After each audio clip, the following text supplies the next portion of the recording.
I keep getting a call.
What's up, y'all? It's your boy, YG.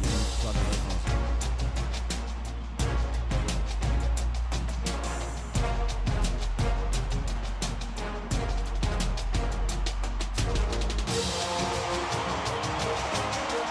What's good, everybody, man? It's your boy, YG, man. King of this channel right here, Dirty Creek Sports. And, we're back with another episode of NCAA Football 14. The intro's already 12 minutes or whatever, so quick intro. Maybe let me do a 2-minute intro. JMU number 1 team, 11-0, 9-0 in conference play. We here at Wake Forest in North Carolina. Here at North Carolina, Wake Forest, they 5-6.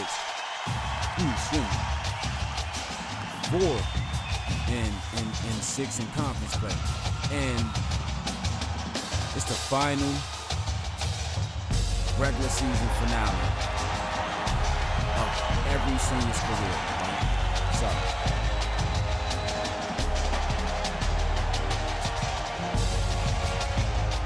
that means after this game, there will only be 2 games left in the stream, which is the championship on this, on this series. Like, it's gonna be the championship week, as far as my game. It's gonna be championship week, the ACC championship, and then either the Rose Bowl or the national championship, depending on how the ACC championship goes or whatever. But today, matter of fact, this is what I'm gonna do. Later on, right, I'm gonna give you Michigan, Ohio State, and Kansas and TCU later on. Cause you wanna know why? After this game right here, I gotta finish sprucing up these vocals for these songs so I can get them up and release them and everything. And then after that, after I drop the song tonight, look, I'm dropping some songs tonight, so y'all come through. Hit that like button, hit that bell for that subscription and everything on my music channel, Dirty Creek Music. You know what I'm saying? New music coming, but back to the game. Week 14, season finale. Next game is week 15 is our bye week, so we get to rest and chill and prepare. You know what I'm saying? Before the ACC championship game. So yeah, here we go.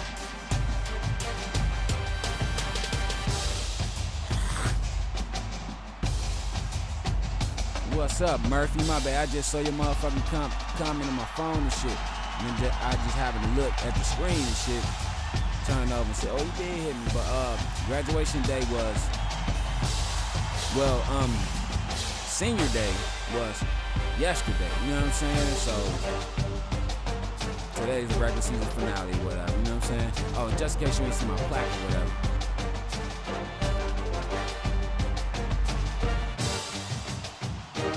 You know what I'm saying? Your boy got his plaque. You know what I'm saying? They honored me with my plaque at halftime because why? I broke every passing record in NCAA football history. So, hold on, I think. Let me go check.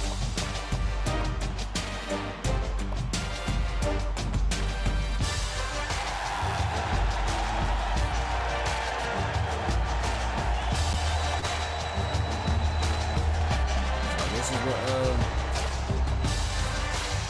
you know what's crazy? I don't think I'm gonna beat or match my season average of yardage. Because you wanna know why? I need 500 more yards to do that shit.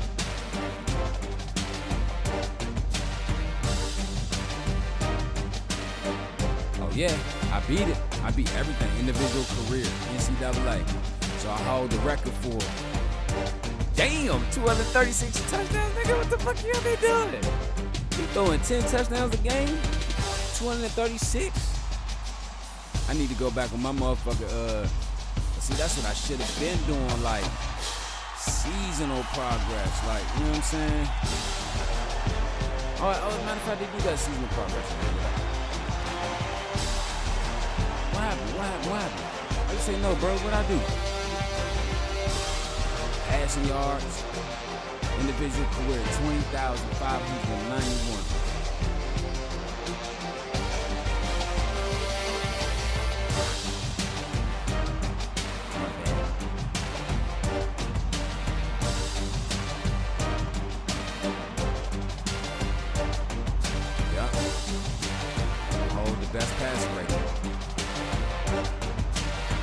Yeah, that's what I'm saying. Boy was balling.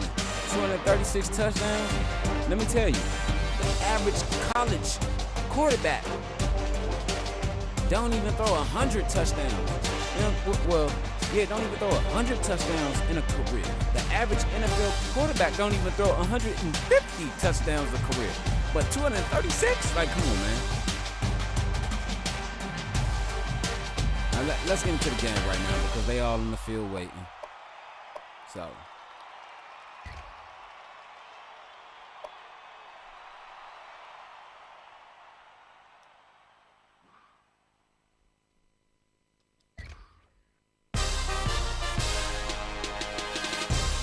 Oh, he said no cap. What's up, BY? How you feeling, bro? He said no cap. You know what's crazy, Murphy?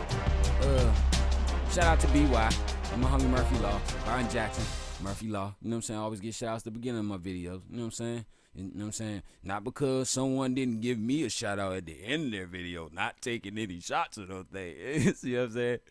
Hint, hint, but I'm just playing with you. But I get shout outs in the beginning because my shout outs are, you know, you walk up on a block, you see niggas. You don't just walk up and just start doing your own thing. You walk up, greet niggas, say what's up, you know what I'm saying? Then you start doing your own thing. So, yeah, you know what I'm saying? But what's up, BY? You know what I'm saying? You've been doing a great job, man, on the defensive end. You know what I'm saying? By Dunbar Jackson, for the past few weeks, has gave you the small but tall task of sitting Darnell Mason Jr. down to compose him, to teach him, you know what I'm saying, and to show him some things because, you know what I'm saying, Dunbar Jackson, he saw what you've been doing at, so what you were doing at Bowling Green or whatever, so he felt like, hey, he got some offensive, you know what I'm saying, skill set, mindset, so let's see what he can do to help our quarterback play even better. You know what's crazy? The last time I've been a top player for my team was my sophomore year. No, freshman year. I apologize. But it's all good. Damn, Coop. Every time I see this injury report, this shit make me mad. Coop gone for the year. So.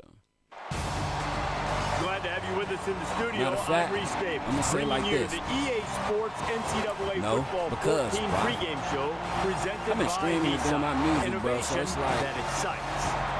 Both teams wrapping up their warm-up just I haven't about even set touched for the action in TV the to watch ACC. anything. That does it for us here on the NCAA College Football pregame show. Enjoy the game. We'll see you at the half. Lost touch. I haven't sat down to touch the TV to watch anything unless I'm going to bed or type shit. You know what I'm saying? It's like I'm dropping some music tonight. You know what I'm saying? So yeah, I gotta get that. But you know what's crazy though? When I was on YouTube, I think it was last night or the night before, I did see it. You know what I'm saying? I think it was against, I think we played the Lobos or something. Actually, the video that I saw was the Lobos and shit. Yeah, the New Mexico Lobos. That's the latest one I saw. Could be mistaken, but when I saw it, on I-40 is horrible, but part of the reason's because there's a darn good football game going on here today. Let's head down to the coin toss now. It's brought to you by Coke Zero. Real Coca-Cola taste and 0 calories. Enjoy everything.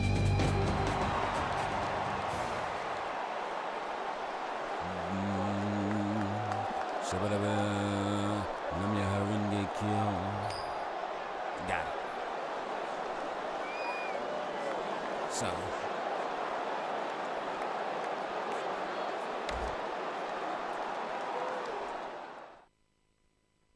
Alright, about to get this shit underway. That's why I paused the game. About to get this underway. Kickoff. Final game of the season. Number 1 JMU Dukes versus the unranked Wake Forest. Now, one thing about Wake Forest, and I'm going to say this and I'm going to get into this game. One thing about Wake Forest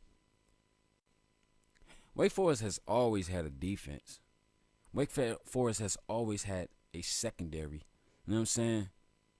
And maybe a few linebackers. You know what I'm saying? But far as being a whole collective and a defensive unit, they're not yet there yet. So, you know what I'm saying? So, wait. Oh yeah, BY, another thing too, within the locker room the last couple weeks, you got, you know what I'm saying, you receive one of the ball games and shit because game balls and shit, excuse me. No homo. But you receive one of the game balls and shit. Why? Well, for the past 3 weeks, you receive one of the game balls and shit because why is this awareness week? But you receive one of the game balls and shit because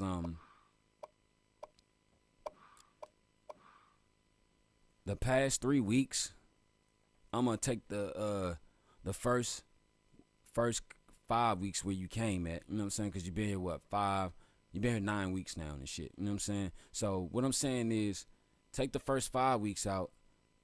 8, 9 weeks. You know what I'm saying? Take the first 5 weeks out and last 3. The last 3 weeks, bro, you've only given up max 4 touchdowns, maybe 5 in 3 weeks. I mean, I know a lot of people probably like, that's still a lot. No, it's not. Because if you're only giving up 5, all right, if you're giving up 4 touchdowns in 3 weeks, that's a touchdown and a half or a half a touchdown every fucking game. But if you're giving up 5 touchdowns in the past 3 weeks, then that's about,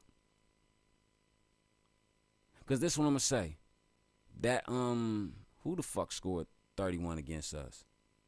Boston College. Boston College put up 31 against us. The week before, Florida State put up 31 against us, but Florida State only scored 2 touchdowns. Boston College scored against us. Yeah, that's what it was. 3 touchdowns. Yeah, Boston College scored 3 touchdowns. So we only gave up 6 touchdowns because the game before that, we only gave up 1 touchdown. So you only gave up 6 touchdowns in the past 3 games. So that means it's about a touchdown and a half or a touchdown and a quarter every game, bro. Like, you got these guys playing like rabid Wolverines, man. The Dukes are lined up for the kickoff. As the ball All right, man, appreciate it. Get this one started. I think, matter of fact, that's what I'm going to do, man. You gave me an idea. Even though I live stream, I'm going to still make a shout-out list. Returning this one. This their Final senior game day. for these seniors on their home field. Some will get to the next level and play some more football. Others, they'll be putting the helmet on for the final time. That's what I'm going to do. See You know what what I'm saying? Even the though I offense live can do stream, as they come out onto I'm the going to still field. put it up there. You know what I'm saying? Because I feel like, man,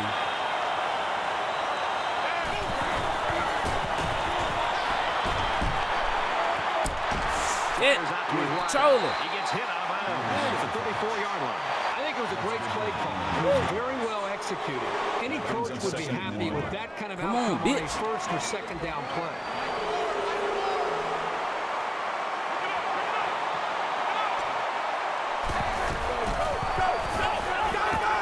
There's a laser across the middle. I'm a huge fan of the play action. Oh, he got his list. He got his clipboard. Play action Makes it first and 10. really puts a lot of pressure on defense. The defense gets caught up and concerned about the running game, and it puts them out of position. And it makes the throwing They like lanes to the throwing. quarterback Okay. and the windows that he's Press trying to the find whole fucking much game, easier to nigga. find for a quarterback and receivers to pick up big yards like we just saw there. Slings it. Yeah, I need to put new control. 28-yard line. I'd go right back to him. He's got the skills to make things happen, and the defense might not be able to keep up at this moment.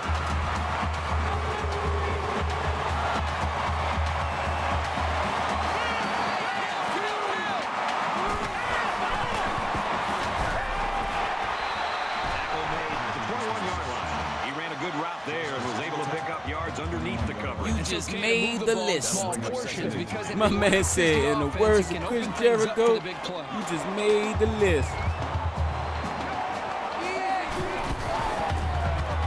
Quick out to his receiver. Tackle right around the 16-yard line. So the defense has had enough of the no huddle as they call a timeout. For another Wake Forest. Brian Jackson. First down.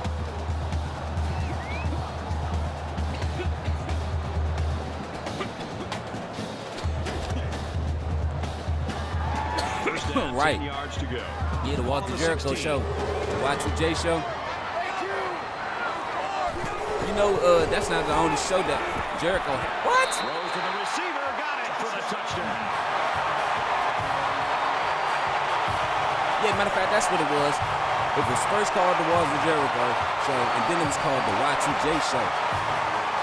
Then he went to, I think he went to SmackDown, and they called this shit the Y2J show. But that's all that shit was Piper Pit. Just like when, who the nigga that say, And he adds in. awesome.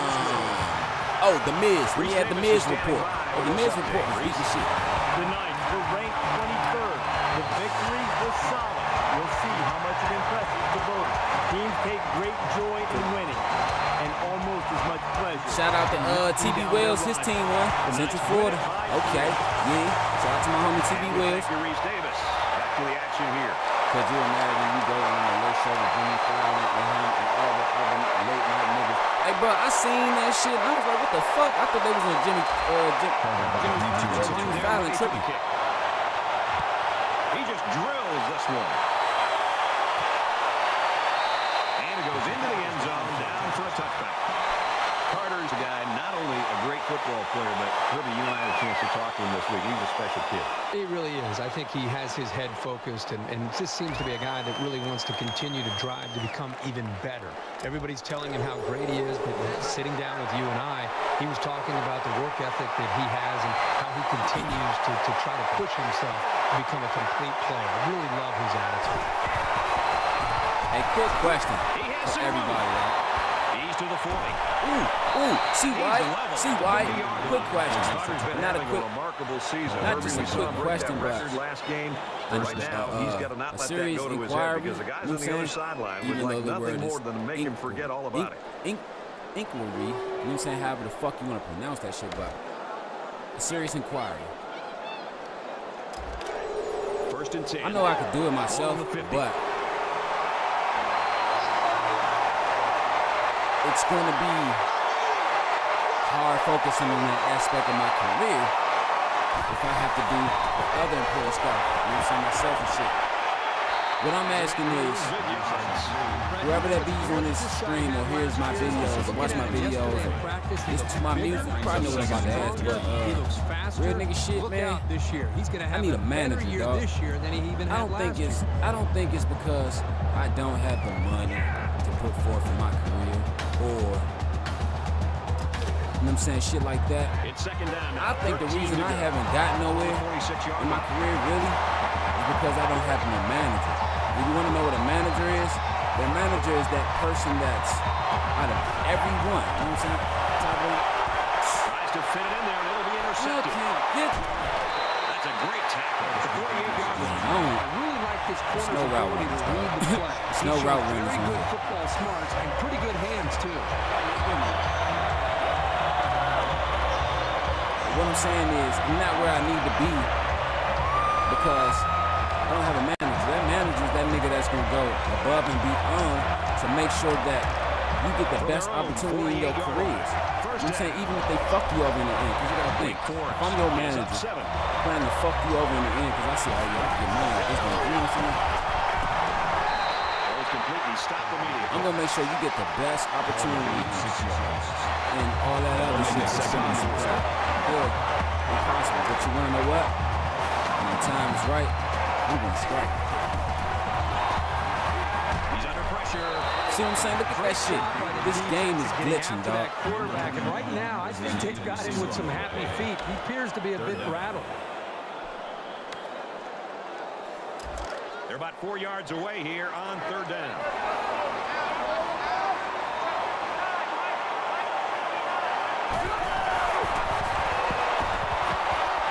Dumps it complete to the halfback. Get that.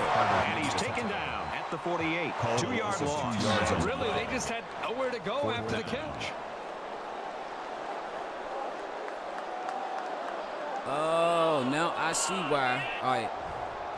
Hey, Murph, I don't know if you up here or BY. You know what I'm saying? Whichever one, but my homie Murphy Law texted me and said, could you imagine you going to that right? Now I see why it's not up on the chat in the YouTube, but it's up on the chat in my stream because Moore looking to get some YouTube, distance on this one and give his team this a one I field don't position understand. advantage. They get this one off, and it's a beauty. This is what I don't understand about rules and Leg regulations. into that punt, they'll bring it out to the 20. I'm not going to say I don't understand, but this is what I'm not even saying I don't get, but this is what's funny to me, the rules and regulations. Of a young Codes and conduct. There's There's always loopholes in it. You want to know why? Look for the offense to come out with the same game plan as The before. reason that You don't make changes after one play. the only reason that message didn't pop up in the YouTube chat, but what's still in my stream chat, That makes it first and 10. YouTube has a strict strict rules and regulations and code and conduct on foul language and shit, right? Okay, cool, I understand that. But I don't get it or understand that from their you own can't 36-yard line. Curse words. It's first down. They'll spread the field with 5 wide. You can't write curse words, but you can make a video for the sex and all that shit. Nice play across the middle. You can make a video for the pick up sex. there. I'll tell you what, the defense Video came for over the here and came with violence. the blitz, and the quarterback showed tremendous Songs poise with by nothing making a but good read and delivered a sex nice and ball to the violence. open man. They got shit on there with mutilation and all that shit, right? Police brutality and all that shit. But you can't write bitch, nigga, fuck, all that shit. Nice play fake. Wants to go long and does. How you drop Through it? his hands. Page intended receiver on the play. That makes it 2nd and 10. Page, drop Second that shit. down, 10 to go. Ball on their own 48.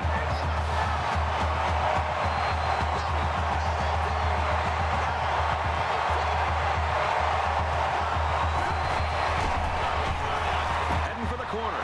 I think it's because Nice pickup. I can remember the year that this young man enjoyed last year. I think it's because me. Everybody buzzing This one about I'm the thinking. kind of season As he far can as have this year. my situation per se, because like it's a lot of like it's emojis and shit that people be putting up here. Either you, my homie Preliminary Sports, the homie BY, or you know what I'm saying, like it's emojis Third that down want now, that they need to they'll get put it up there inside the 42. that I'll see in my restream chat. No, let me say it like this: that I'll see in my restream chat, but won't see in my YouTube chat, or it'll be emojis that I see in the YouTube chat, but not the restream chat. I think it's because. Ooh, good throw. And he's I tackled think by it's the because 36-yard line. I don't have my community guidelines, settings, and all that shit He made an the accurate way throw, that and they the want it. result Because is a it's new like set every of time I downs. go on YouTube, First down, 10 to go. all right, let's say I start a live video. Let's say it's live video right here, right now. I can go on YouTube just to put the thumbnail on the live video and shit, so that whenever you pop on YouTube or whatever, you watch the video, it'll be a thumbnail and shit. You know what I'm saying? Whatever. You know what I'm saying? I'll take the 1 yard. I could do that. And when I'm finished, they'll be like, That brings is it us made for 2nd and kids or 9. is it not? But as soon as I hit, oh, it's not made for kids, they'll let niggas start cussing and everything in the screen and chat. I don't know. Maybe that's what it is. Hey, quick thing. Y'all want to know the best way to be the screenplay? When they got the running back covered. Halfback's Best got way a to quick be the throw. screenplay when they got a running back covered. I'm Inside about the to show 10. you. Touchdown. Touchdown. Big Touchdown. play. Take that. Put that down. Leave that. Where? They pretty much had their way with the defense there. Terrific play.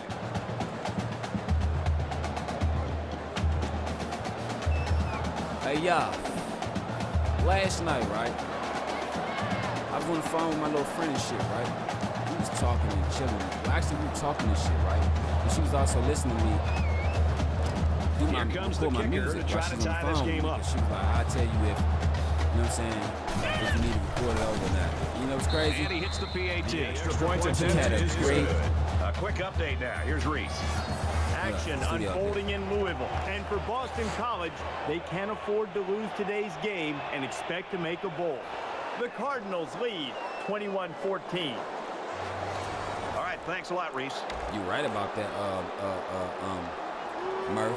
You're totally right about that. It's not a big deal. So why do they make, you know what I'm saying, foul language? Well, maybe that's because one of the community guidelines are you can't write foul language type shit. That's basically like saying I can stand in front of a liquor store. Savage No. I can stand in front of a school and a library and curse, right? But once I start standing in front of a school Nice kick, and plenty of started distance. spraying graffiti and drinking and all that shit, then it becomes a problem. Why? Because it's mixing the positive energy or the positive image that they're trying to portray. It's mixing that. Let's see if they can make some plays and get a little separation. But this is what I'm saying, like, She had a good judge of character, because you know why? Everything that she said, nah, do that over. It was one thing I felt like, still enough to force a bad pass. If you can get in there and disrupt the pocket, then the quarterback quarterback is going to have a tougher time getting the ball to his playmaker. Did that shit over, and that shit was From their own 25-yard line. but this one, Second down.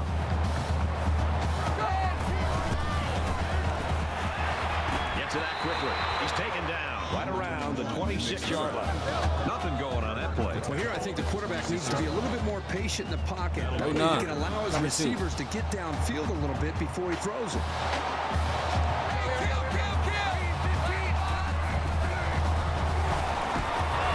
Here's a quick throw. Caught out in the open. To the 20. The 10.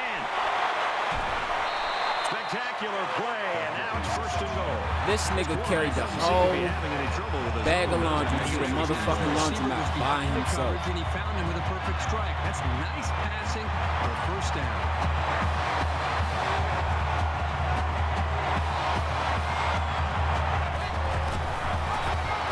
What? Come on! Are you serious? That shit just froze my...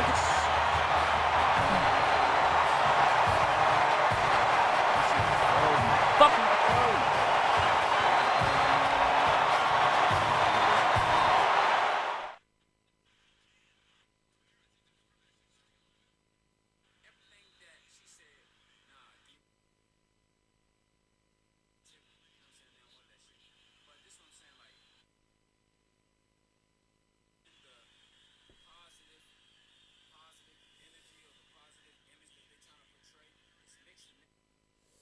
Oh, that's what I was about to say. I had to go back and find my train of thought. But this is what I wanted to say, right? I'm gonna let y'all hear that shit. Like I said, she told me to do everything over, and she was a good judge of character. Why? Because everything that she told me to do over, when I did it over and was like that, she was like, yeah, that's perfect. So I'm like, all right, cool. But we was on the phone and shit last night talking and shit about what songs I should do, what songs she like and shit. And you know what's crazy? We happened to, matter of fact, that's what it was. We was talking about R. Kelly, like not his situation, but I was using something in his situation type shit as a prime example. You know what I'm saying? But I was like, you know what's crazy? I fucks with R. Kelly. You know what I'm saying? I don't give a fuck what you say he done. I fucks with him and his music. So I'm like, you know what? I know what song I'm gonna do. I'm gonna do I Wish. Let me tell you. I did that shit last night, bro. That shit is dope. That shit is like that. I'm gonna play that shit at halftime when I'm rolling my halftime blunt and shit. But I'm gonna let y'all hear that shit. You gonna like, bro, you gotta drop that. I gotta finish writing it though. But this is how I did to get me in the mindset of so I can do this song. What I did was is up by 6. He makes the PAT. A 4-play, 75-yard drive. And they put up 7 points. Well, Brad, right now this offense is hot. And they also took advantage of some mistakes there. The score now, put my own ad-libs and own spice and funk and flavor to that shit. You know what I'm saying? So that everyone's go down to weakness and they don't hear. He sends this one deep. I hear B-L-I-G. You know what I'm saying? This one's going to be down in the end zone for a touchback. Don't go nowhere. Stay in the stand. I know a lot of y'all be dipping out at halftime. You probably dip out at halftime. So go take it. Weasel. You never like to have to play from behind, but a deficit this manageable shouldn't be in the front of the line. They just need to go out there and play. You know what I'm saying? Heat up some egos or whatever. You know what I'm saying? I'm just saying. Oh, they got that nice side. Forward to about the 26. Picks up a yard. Some of that feels good. I'm gonna pull that brings up second and 9. Let me tell you, my nigga, I did a great job. Even though it's in demo form, I still did a great job, you know what I'm saying, recording that shit. Because you wanna know why? This is why I think I did from their own 26-yard line. It's second down. When R. Kelly first came out with I Wish, I had went to Sam Goody. You don't know what Sam Goody is. Sam Goody takes it left. It's a music store. He has some room. From back in the day. He's at midfield. He's tackled at the 42-yard line. Set tapes and you know what I'm saying? So that makes it first and 10. Sam Goody one day, right? And I was looking for that song or that album where it was on. Crazy thing about it is, when I found the CD, right, I thought it was a whole album because it had the album cover when he was in the white and everything like that. Same album cover that's on the album, right? Let's see now how the defense responds to giving up the gain on the run. When I was young, if I knew about shopping, this is one thing that we do when we go shopping. Everyone does when they first start shopping the long run. So you just go, see what you need, you grab it, pick it up, and roll out the store. Not even knowing if it's the exact thing you need. He wants it all, going long. Ooh, touchdown, baby! Touchdown. And for Payne, he's caught as many passes in his time here as anyone ever had. I bet they're going to miss him as a target when he moves on. You get used to having such a reliable receiver on your side. You know what's crazy? I was just talking to him. I'm back to what I'm saying. I was talking to my cousin about this type of shit, right? Last night, on the stream and shit. Before I started the music and shit. Because I was like, the reason Dak Prescott throws so many interceptions or make mistakes on the field the way he does, it's not because he don't have a strong arm or no shit. It's because Dak lacks pure accuracy and timing. And one thing I be saying, and one thing I know that's what I lack. That's why I be practicing this shit. You know what I'm saying? When I go to the practice field, because like I lack time in this shit. You know what I'm saying? Because I'm like, these receivers and shit, like they will fuck the timing up between the receiver and the quarterback. Repeat this. I'm gonna play it in real time. No, I'm playing in slow motion. And then I'm gonna come back and saying what I was saying. Listen, boom, I hit the ball. I saw it open up right there, so I was like, okay. So that means you either gotta, you know what I'm saying? That means you either gotta. That means the safety and the receiver is one-on-one, or it's a cover somewhere disguised. I said, fuck it. When I saw him start breaking open, but look, the timing is off. Look, I caught him. Look, boom. When I threw it, right, I'm gonna show y'all something. Look, when I threw it, right, I gave it air, right, boom. That's a dangerous throw, bro. He's lucky he caught it and didn't drop it, or the defense intercepted, because you don't know why. This is where the timing is supposed to be. I'm gonna play it in real time. What? Boom, right there. See what I'm saying? Even though I was half a second late, or maybe not even a half a second late, or a quarter of a second late, or maybe a millisecond of a second late. You know what I'm saying? But what I'm saying is, if I would have threw that ball any later, it would have been either overthrown, underthrown, or out of bounds. Cause look, boom, what?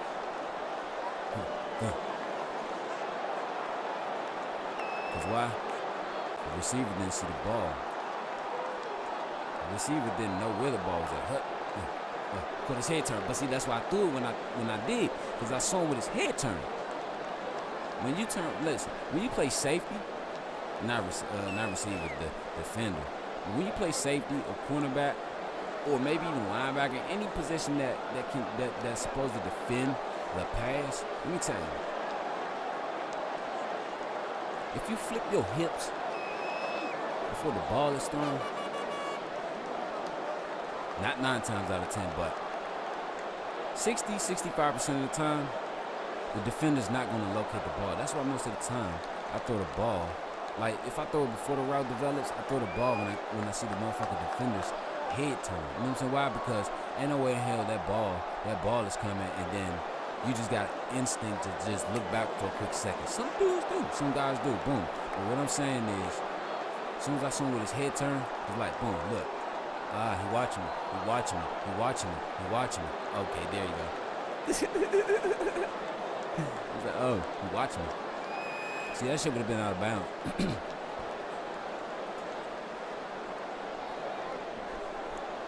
That shit would have been way out of bounds. There we go, touchdown. But yeah, back to what I was saying.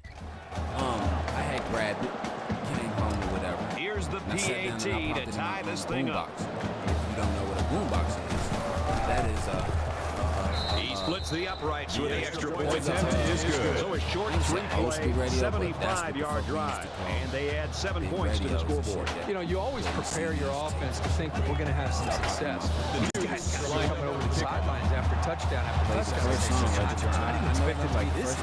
14 apiece. He really got a hold of that kick. Well, this is turning into a shootout here. Now, remember, the last time we saw this offense out in the field, they answered the bell and scored a touchdown. Can they do that now a second time?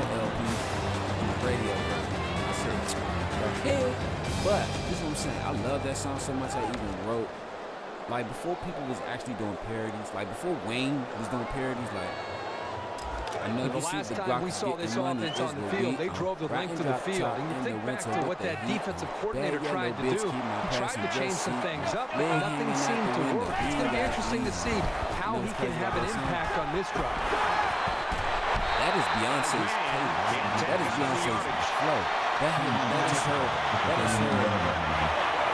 That'll make it second and 4. That is his rendition of her song with her cadence.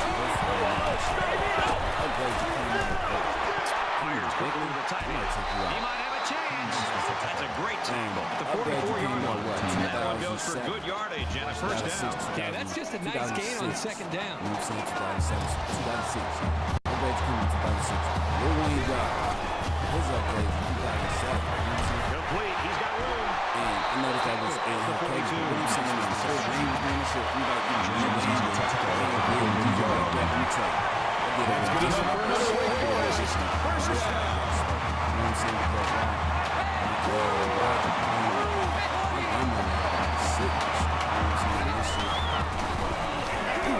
see what I'm saying? That's a flow. Incomplete. And that wasn't the greatest pass in the world. Well, I don't know how anybody can throw a great pass without getting drilled like that.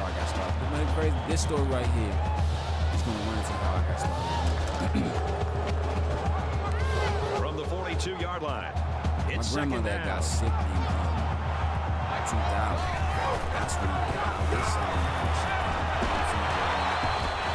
throws complete. He's got and bring it down at about the 27-yard line. Peterson makes the tackle at the 27-yard line. That'll move the chains for another way. First down. I didn't know what to do. Ooh, Terrence Cook. Cook. Come on, controller. Damn. Shit. And that was just an outstanding pick. Great play by the defender to high point the ball, but the quarterback wasn't in rhythm on the throw. I always used to ask me, why you do this? Why you do that? Why you do this? Why you do that? And I used to tell their ass, I don't know. But the crazy thing the reason I told them I don't know, because back then, if you were doing something and you told a motherfucker why you really want to do shit, who got your ass beat? Let me tell you. If I told my grandmother or somebody, they'd be like, why you doing this? I'd be like, because I just felt like doing it. I'm not big saying that shit one day. First down. I got caught all types of stupid, dumb, lame shit like that. You know what I'm saying? But I used to say, I don't know. You know what I'm saying? And they used to sit down and try to talk to me. I didn't talk back. They sent me to bed and all that shit. I didn't talk back. I was locked up in the fucking warehouse in the Riverside. That's a good game. That brings up 2nd and 5. We made the shit I had, but we just only talked about hood shit, you know what I'm saying? Or shit like niggas are talking about when they locked up and shit, you know what I'm saying? So, cause I was in Riverside, and I'm gonna say,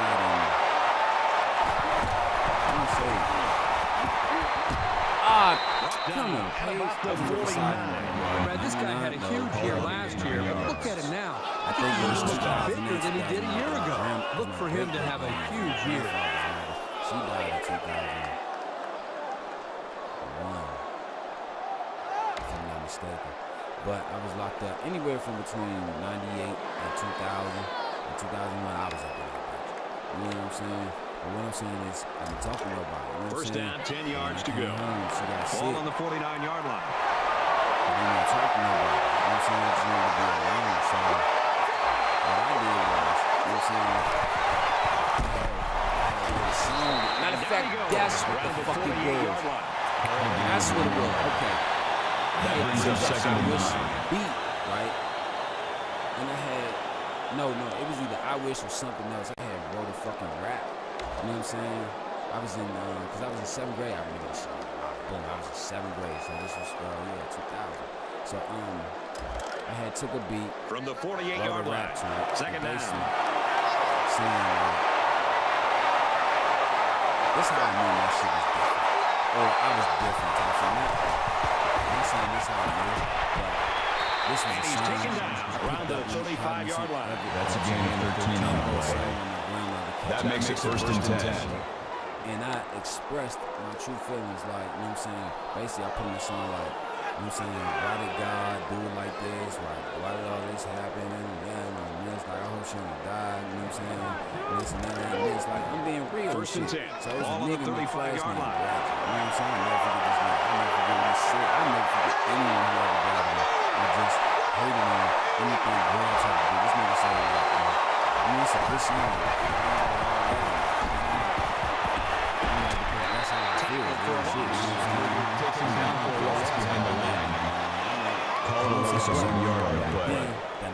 That makes it second and 10. Real shit. You couldn't put no goofy shit in there and the nigga was going to accept it.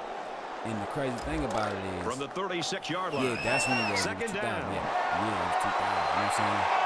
Because I graduated from Bernie and I graduated from elementary in At the corner. And he's tackled. He's at the 21. The crazy thing about it, that's 15 yards. First down. That song I wish came out, nigga. And I heard that shit on the radio, you know what I'm saying? And I was like, man, that shit made me think about my grandmother and shit, you know what I'm saying? So that's how I got started doing music. It's first and 10. All on the 21. Crazy. I never realized that that's how I started doing music. No. Not just that's how I started doing music, but that's why I started doing music. I started doing music because Little handoff. Getting mad at talking about And they get 9 yards on that one. That's a gain of 4. That makes it second and 6. It's so dope. It's so eventful and so insightful and so heavy and so deep because listen. So at the end of one quarter, Prefix. we're deadlocked right now at 14. I bottle up so much shit. And I done bottled LLED as far as past tense. I put it in there and kept it there and it's still there. I bottle up a lot of shit and I bottled up a lot of shit in my lifetime. And we're ready for more football here in quarter number 2. Everything that I bottled up and you know what I'm saying and kept closed and trapped in a case. You know what I'm saying? That shit is like, you know what I'm saying, repressed memories type shit. You know what I'm saying? That shit is He's pushed out of bounds right around the 2-yard line. Repressed feelings. That makes it first and goal. That's why my music the way it is. But come to find out, you might well say that's like, you know what I'm saying, that's why I started doing music because my grandmother got sick. I didn't know how to talk to nobody about it. So I was like, fuck it, you know what I'm saying? But this the thing about it, like, it still doesn't tell you why or, no, not even why. How, well, why and how many is. Okay, your grandmother sick, you know what I'm saying, I'm talking about it. Why that? You know what I'm saying? What I'm saying is, like, you could get everything. You could have went outside, do some skiing, how you do touchdown, see why. But why that method? Why that mechanism? Why that skill? That's the next thing. Great, tough football right there. I mean, getting down to the goal line and just punching it in. And when did I start doing music type shit? But now I need to figure out, like, why did I choose to start doing music? But listen, I think this is why. And he adds the extra point. Good. When you consciously or self-consciously Jones gets set to kick this one away.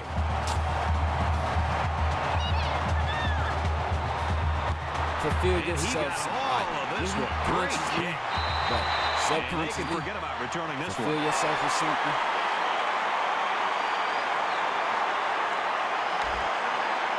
Nine times out of 10, when the situation arises, when it first arises, There hasn't been too much daylight between these two teams. In games like this, One time some players try to press too much, and that can cause mistakes. Fulfilling yourself, whatever, you know what I'm saying, in that nature, you're going to bring it out subconsciously, not knowing where the fuck it came from. Subconsciously, it's just that you're going to do it subconsciously. You think of it, that, oh, this is the second consciously. You know what I'm saying? This is what I'm saying. And I'm about to break that shit down. What you mean, dude? What you mean, dude? My grandmother loved music. They play music on Saturdays, Sundays. That's good enough for another week. First down. Went to the doctor and all that shit. You know what I'm saying? Like, they play radio on 2.3. You know what I'm saying? 96.3 type shit. You know what I'm saying? Like, And they make the stop around the 38-yard line. And they'll lose a yard there. Not much going on there. Those kind of plays will not work against this defense. You can be sure of that. She would put the music on and shit to listen to. My grandmother played shit like Frankie Lyman and the Teenagers, Zola Taylor and the Platters, Pookie Hudson and the Spaniels, the Oreos, From their own 38-yard line. You know what I'm saying? Second Jerry down. Lee Lewis, you know what I'm saying? Like, you know what I'm saying? Average White Band, Schoolboy Crush. So, ooh, god damn, now that's a I Schoolboy think that Crush. one's on the offensive line. They've got to do a better job of holding their blocks, or else this quarterback's But going to be shit pulling like turf that, out of his face mask all game. You know what I'm saying? Like, she played music from every era and generation that she lived through. My grandmother was born in the, God rest her soul, I miss her so much. My grandmother So the was born in sack makes this 37. third and very low. My grandmother was born in 37. So what I'm saying is, my grandmother played music from He's going to 40s, air it long. 50s, So the stop there on third and long. And that's going to bring up a punting 90s, situation. and Yeah, even they the just couldn't 2000s, connect on the all the way pass until there. they died. That was a very March good 13th, stand you know by what I'm this saying, defense. 2001. You know what I'm saying? Like, so, you know, maybe this is another reason why my music is so great and so timeless, Moore because is the punter. I've got generations of music instilled in me. And this one is you know a what I'm beauty. saying, that are classic at Carter times. So fields what I'm it at the basically 26. saying is, He's to the 40. if music was a class for me, Around the 49-yard if music was a line. class, what type of music you know, what type of music you listen to, then I would have a PhD in music right now, because I know nothing but great shit. Maybe that's why when I sit down to write music, I feel like, oh, this got to be great shit, because I know if I make a song, if I was to make a song, and my grandmother was living today, With one quarter and I down, played that really shit haven't for seen her, too much separation between oh, these two squads. that's why I wanted to do music, because I wanted to fucking take care of my family too. But listen, if I played that shit for my grandmother, shit better be good, nigga, because He scrambled. Gets to that quickly. Ooh, He's at the 30, to the 20. put him in the blender. Put him in the blender.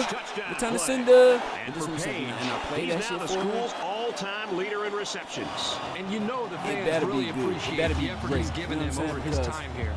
They're like I smart said, my and they grandmother admire the was born drive in of guys 37. like this. She's from that era where adults and shit from her age generation was very critical of what you can classify as success. Because why? Let's say you got a job as a, back in the day, let's say you got a job as a, alright, let's say, you know what I'm saying? Alright, let's say, I'm gonna use my grandmother's son, right? And He makes the PAT. my Extra grandmother, points she was attempted is she was good. she was a chef, and she was a home health aide before that she had a term or whatever. She, you know what I'm saying, caregiver. So, you know what I'm saying? So, what I'm saying is, so like my grandmother's And it son, looks like they're ready for the chef kickoff. and a you know what I'm saying? Deep return. If you was to come to her and she asked you what you doing, you was like, nothing, Nice I just kick, got plenty of odd distance. jobs, Okay, that's It cool because sails you're making out a the buck end or zone whatever, for a putting some touchback. money in your pocket, but to a woman like her, that shit like, man, hell no, because you wanna know why? I see that same shit out of my grandfather. My grandfather 87 years old, bro. I work at a fucking The grocery offense takes store. the field in again. goddamn They were Newport forced to Park. punt My their last grandfather time. don't see that as success.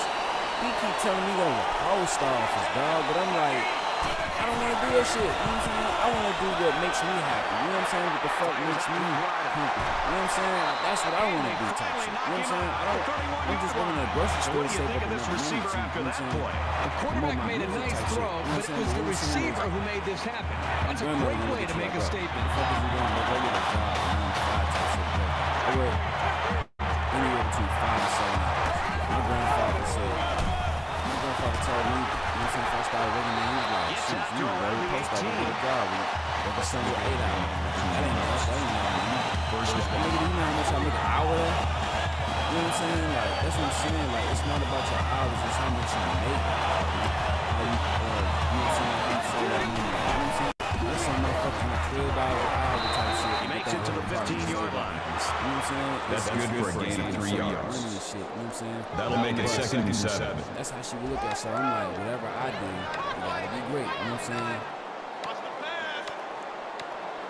So yeah, I grew up in that type of music. You know what I'm saying?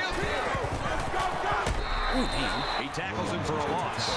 So this is the kind of play you want to see if you're a defensive player, because not only is it a negative play, but this can really impact and affect the emotion of the game. Just looking down and looking at the energy on the field and even on the sidelines, you can see that the defense is fired up after that play.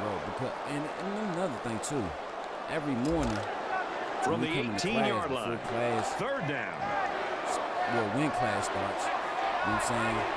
For the first 15 minutes, you gotta write about either how was your weekend or what you're feeling right now. You know what I'm saying? Trying to set up a little screen, gets it to his tailback. So that's kind of like at about the 17-yard line. That last pass got him only a yard. Nice grab there by the tailback to at least move the ball forward for some positive yards. How you're feeling. It's 4th down. So the kicking team is on the field. They'll try for 3. I don't know. That's all I know why. It's up, and it sails through the uprights. One of my biggest joys of life. Listen, before this fucking music, my joys of life was, at that age, 11, 12, my joys of life was video games, basketball, and masturbating, man. Real nigga shit. Boy, let me tell you.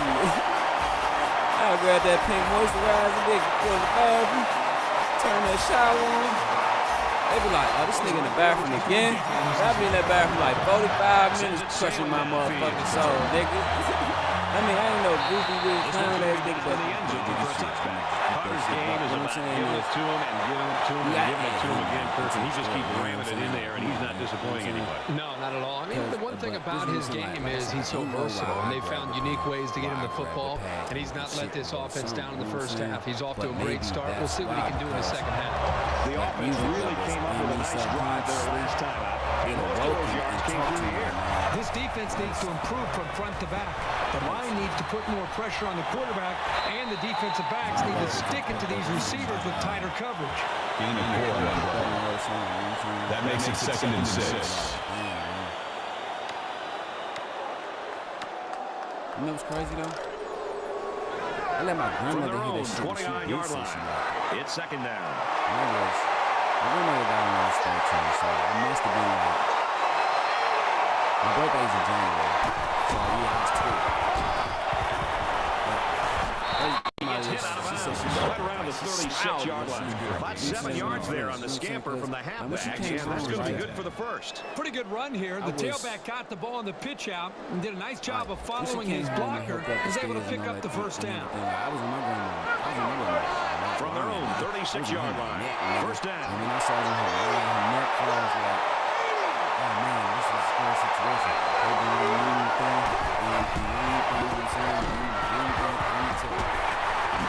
He's tackled at about the 45. To be honest with you, no. That brings up 2nd and 1. I was doing great in school. You know what I'm saying? Because like sometimes a scary situation in life that can happen to someone else close to you, or not you, can even make you reevaluate life. You know what I'm saying? And at 12 years old doing that shit, come on, dog.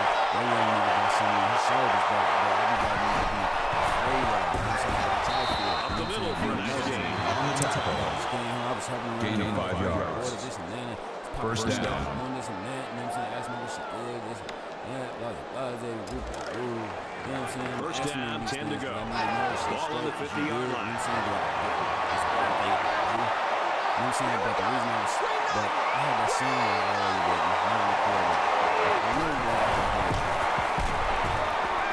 He's scrambling. Ooh, look at the Patrick Mahomes flip. This is what I'm saying. When she came home, That makes it 2nd and 10. they told us, don't bother your grandmother unless she calls you. From the 49-yard line, it's 2nd down. So,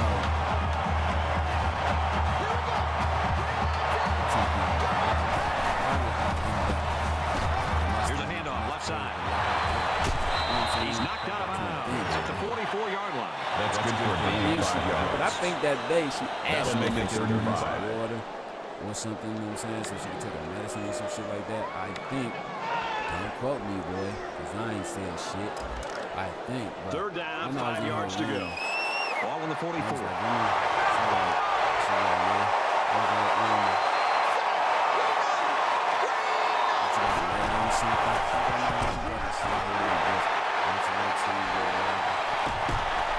They'll bring him down at about the 35. Gain of 9 on the play. Can I let First you do down. something? She was like, oh yeah. She was like, okay. And she was like, yeah. She was like, sure, basically, you know what I'm saying? She was like, yeah, let's go ahead, you know what I'm saying? Like, We've got a 1st and 10. Ball on the 35. I told her what it was if I started. She was like, what is it? I didn't say a song. Yeah, I said.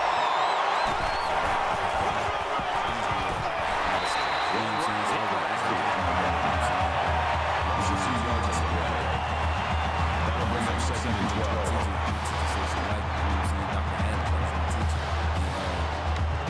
Ex-NBA player, you know what I'm saying? He used to play in the NBA back in the 90s, though. You know what I'm saying? He didn't make too much success, but you know what I'm saying? Brian, his name is Brian. It's the 9th play of the drive. Brian Edwards, Brian Robinson, some shit like that. I think it was Brian Edwards. Yeah, Mr. Edwards, yeah. Brian Edwards, yeah. So, boom. Because a lot of people don't know, and a lot of people don't even know this either. My old, Here's a pitch, left side. Tackle at the 40. The defense stuffed out that toss. That's a loss of 3. 3 yards on the play. oh, he taught English. My old English teacher They'll line it up again Was, on 3rd down. ex-shooting guard for Georgia Tech, Brian Hill. Look at YouTube. Brian Hill, Georgia Tech. He tackles him hard at the 48. The blitz worked on that play. As they Right, get the right though, score. dog. Like, don't laugh. He's gonna get You know what I'm credit saying? here But, for you know the what I'm sack, saying? but that was outstanding coverage downfield. The My bad, quarterback because didn't I'm up here have just any telling y'all options stories. downfield, giving the linebacker time to make the play. No homo. I love y'all, man. You know what I'm saying? But, I let her hear it, man. Let me tell you. The sack makes this a 4th and very long. That day, Hill awaits the snap. I don't even recall the last time I seen that grandmother smile like that. Looked like she wanted to cry, too. You know what I'm saying? But I'm glad she loved it. Damn. I should have pushed it over somewhere. I'm glad she loved it. Too much You know what I'm leg into saying? that punt. They'll I'm bring glad it she out to the respected 20. it. And I'm glad she accepted it. That was the whole biggest thing about rapping for me. I was timid and everything, you know what I'm saying? But she, you know what I'm saying? They'll take over here, ready to start a new accepted series. it, you know what I'm saying? That shit made me so happy, dog. So, you know when somebody tell you they like something of yours or whatever, what you do? You try to find, you try to do another one. So, yeah. But, you know what I'm saying? Because, like, it's like 99 Hold on, I'm remembering now. I was rapping before that, matter of fact. I'm sorry. Good job here by the defense. If you let this quarterback set and throw, he'll kill you all game. But they got excellent pressure on that play. He had a CD, you know what I'm saying? So, boom. And a lot of the CDs that he owned were instrumental, were songs with the instrumentals and stuff, right? So he had this Will Smith thing. Quick toss. had this Will Smith series instrumental since I started. Gets a chance to show what he can do. Oh, he sure does. And he doesn't disappoint either. Great athletic ability. Classmate for one of my teachers' name, Sean, but he wasn't a teacher, he was a teacher's assistant. He was a good dude, Christian dude. You know what I'm saying? Sean Williams, that was his name and shit. Good Christian dude, you know what I'm saying?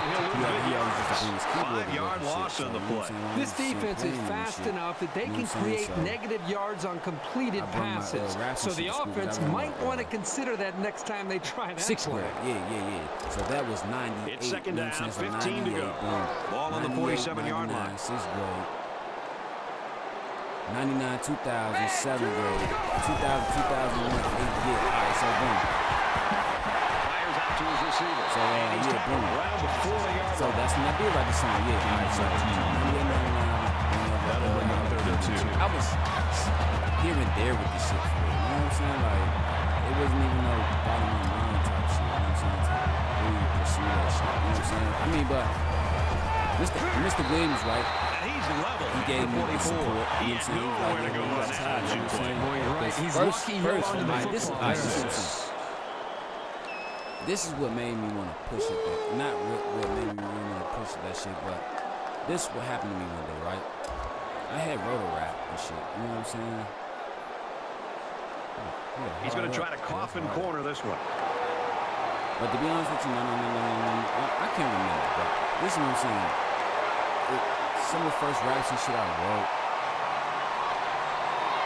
they were alright. You know what I'm saying?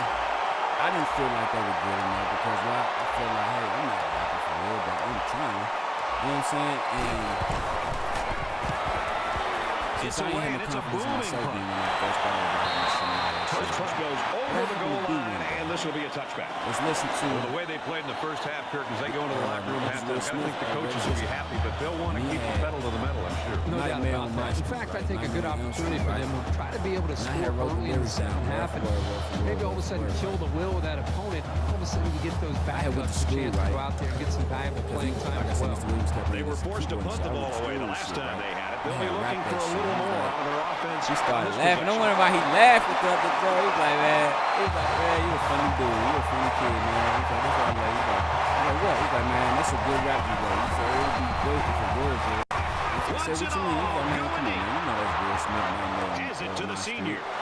I started laughing. He was like, but let me say this, though.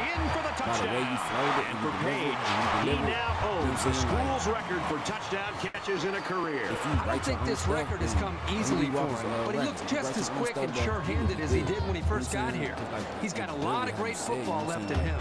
Because when I was a young nigga, I was always animated and lit and live and shit. You know what I'm saying? This right here, I am on the mic, it's not just me on the mic. This ain't no microphone personality. I'm not no vlog personality, no blog personality, no social media personality. You know what I'm saying? Because this is why I say this. A lot of people, the way they are on social media, or when they're vlogs and all that shit, vlogs and podcasts and shit. And he hits the PAT. You know what I'm saying? It's the image they gotta portray for the motherfucking, for society, so that motherfuckers keep watching, keep buying. Jones lined up to kick this one off. You know what I'm saying? This is me. This is what I am. Excellent kick. But the crazy thing about it is I used to fall back on that shit. And they can forget about returning this one. People so loud, you know what I'm saying? Because I was hot-headed, hot-tempered, and I was ready for anything. You know what I'm saying? But it's still only the second quarter. We got a lot of football left. I got to say, this one is teetering on the brink of a blowout. Right now, you know what I'm saying?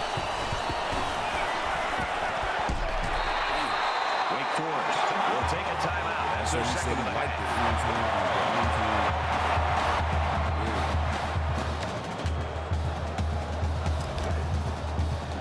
First down, 10 yards to go. Ball on their own 41. In fact, I did write that song for my grandma. He's looking for his man. That's incomplete. I'm saying This is communication between a quarterback and a wide receiver right there. They need to get their signal straight. That makes it 2nd and 10. You know what I'm saying? I said, yeah, so that's what it was, like 98, 99. You know what I'm saying? But I didn't really like it, so I started rapping other people's shit, you know what I'm saying? But I would rap only nigga shit that I know motherfuckers getting listened to a lot. You know what I'm saying? Like DJ Quick. You know what I'm saying? DJ Quick. Kane was the intended receiver on the play. DOC. That brings up 3rd and 10. Niggas like that, you know what I'm saying? Like, niggas from my area and shit. 3rd down now, and they need to get it inside the 49. But you wanna know why? But not wanna know why, but you wanna know what? By doing that shit, like the other nigga shit, that shit helped me become a real ass rapper. And they make the stop right around the 40. rapping these niggas shit like it's stuffed on that front You know what? That was just a nice job of the defense in stopping him before he could get going and build up momentum. So I'm like, okay, I gotta match the greatness of this song. You know what I'm saying? Type shit. So I'm like, okay, these songs that I'm stealing from other niggas and rapping and shit, I gotta motherfucking be great like that. You know what I'm saying? So Moore is waiting like I for the said, snap. 98, 99, I was doing that shit or whatever. And 'cause I remember Mr. Funches, no, Mr. Hughes and Mr. Funches was my teacher. Nah, Mr. Funches was first, Mr. Hughes, That's gonna do it for Mr. the Hughes first was my half, and they're teacher. just That trying to nigga keep used this love thing me. That nigga close. used to walk Our by, pluck you score in the here back in of your Winston-Salem, head, like, North boy, Carolina, pay the attention. Dukes, Do your work. Let me 35, tell the you. Demon Deacons, 17. Because of Mr. Glad to have you with us in the studio for the EA Sports NCAA Football 14 halftime show presented by Nissan. Innovation that excites. Reese Davis and David Pollock here completely locked in on that first half. Forget Both about the pass song, offenses y'all. putting up some gaudy numbers in the first half, David, and frankly, the two quarterbacks have been able to get very comfortable in the pocket. What can the defensive line do to change that in the second half? Well, starters would be, hey, how about you hit the quarterback a few times? That would be a good place to start. I mean, most quarterbacks look really good until you hit them in the mouth a few times and you make them feel uncomfortable. And until you do that, it seems like this is a 7-on-7 scrimmage. This is practice. You might as well put them in a green jersey right now because all they're doing right now is just doing drive-bys and whiffing right by him and not touching the quarterback. Hit the guy. That's going to do it at halftime, just about ready to start the second half. All right, you finish it up, bud. I'm looking at something in the cafeteria. I'm hungry. But look, wait, don't leave until you get my order. Brad Kirk, take the second half.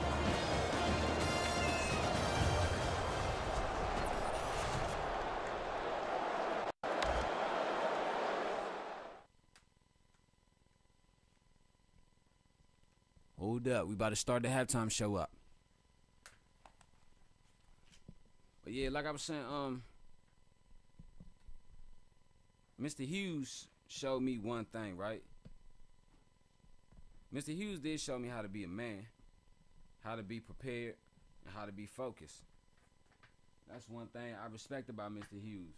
You know what I'm saying? Like, he was that father figure, and this is what a lot of niggas need in school nowadays. Mr. Hughes was Mr. Hughes, Mr. Williams, you know what I'm saying? Dr. Ross, I remember his ass.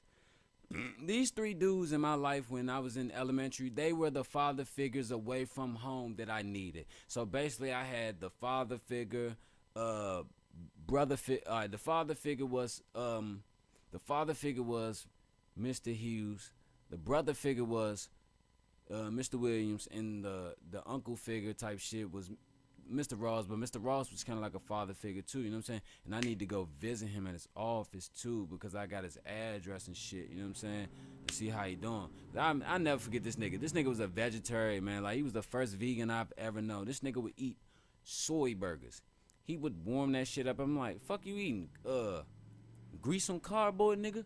He was like, no, it's a soy burger, man. That shit look like a McDonald's a sausage and biscuit sandwich. I'm like, bro, that's a sausage and biscuit sandwich.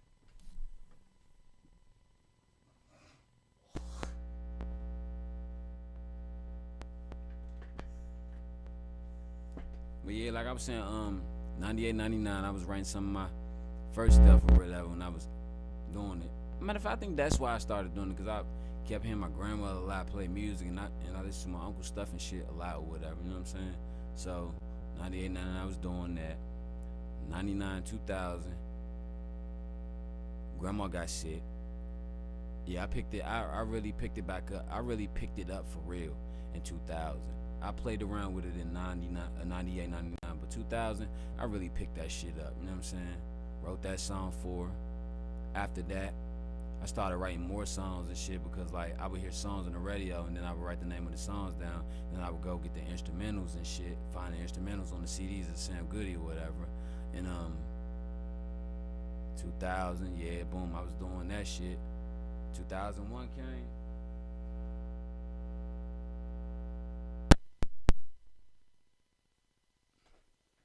Miss 2001 came. It's like, man, March 13th, 2001, everything went downhill. From March to the following year,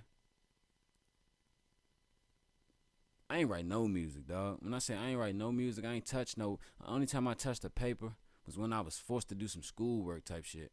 You know what I'm saying? So, boom. Yeah, when I was forced to do some school, I ain't touched no paper. You know what I'm saying? 2000, 2001 came. I ain't touched nothing, bro. But but then again, I got locked up in Riverside Hospital in December. I didn't come out till the end of January. I missed Christmas and my birthday in that bitch. I was pissed. You know what I'm saying? But yeah, I was pissed. Hold on, y'all. I'm about to start it now.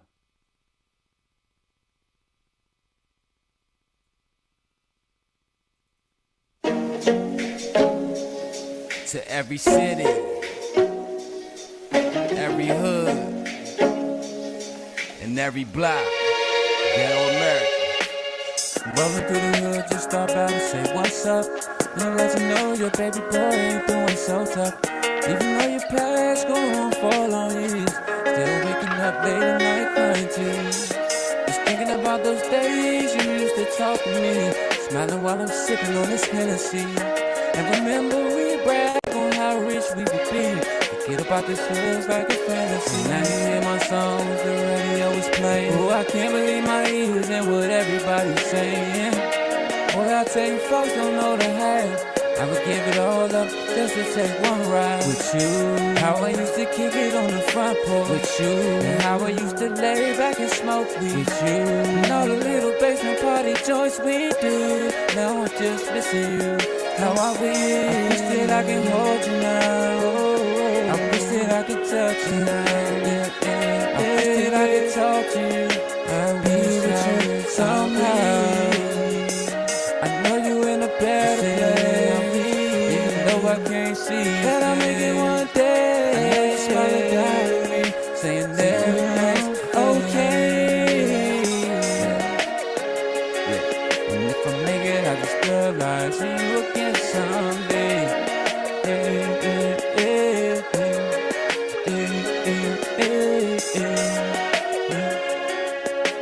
Man, I just realize see you again someday. Hey, hold on, I gotta play that joint again. I know, I like that. To every city, every hood, and every block, ghetto America. Rolling through the hood, just stop out and say what's up. And let you know your baby boy ain't doing so tough. Even though your past gon' fall on years, still waking up late at night crying tears. Just thinking about those days you used to talk to me, smiling while I'm sipping on this Hennessy. And remember we brag on how rich we would be. Forget about this feels like a fantasy. Now you hear my songs, the radio is playing. Oh, I can't believe my ears and what everybody's saying. Boy, I tell you, folks don't know the half.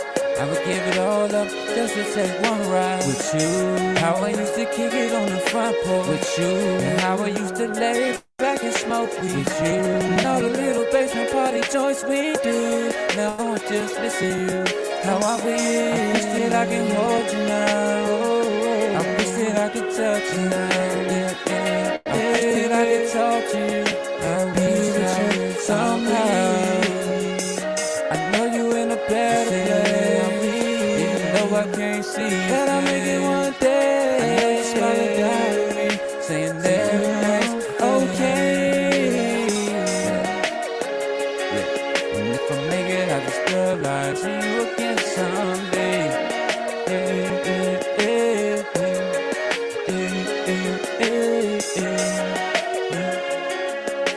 Man, I just realize see you again someday. Man. I gotta do this, Joanna. Hey, y'all fuck with that jump? Hey, please tell me y'all fucks with that joke, bro. Like, cause that shit. Hey, listen. I know I can't sing. Or no shit like that. But you wanna know what makes my music great when I do shit like that, songs like that? By me knowing that I can't sing. This is what makes my music great, by me doing songs like that, and when I do them like that. I know I can't sing, but I still give my all. Let me tell you. If we playing a 5-on-5 or a 3-on-3 pickup game,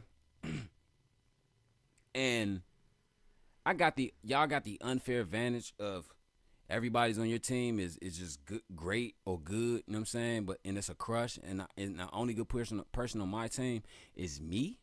You know what I'm saying? Let me tell you. When I pick up those other two youngest, you know what I'm gonna tell you, man, look here. Just, man, look here. I'm not gonna say just keep giving me the ball. I'm gonna just say, look.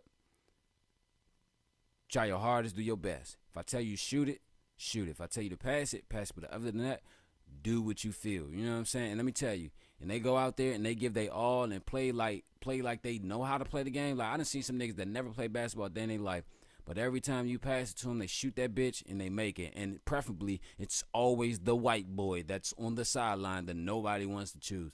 You know what I'm saying? He'll shoot that shit and make it. You know what I'm saying? So that's what I'm saying. Even though I know I can't sing for real, no shit like that, but I'm going to still give him my all of my hardest, because when I do, let me tell you, effort trumps execution any day. Because you want to know why? Some people fail to execute, but shit, they effort that they give, you know what I'm saying, trying to execute and not fail, you know what I'm saying, trying to succeed, is greater than their execution. You know what I'm saying? But my man said he good on the soy and tofu, man. Yeah, I am too, though.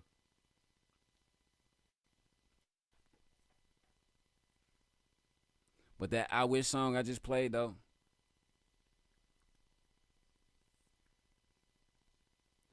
I'm thinking about doing it. You know how R. Kelly, he did it as a R.I.P. song.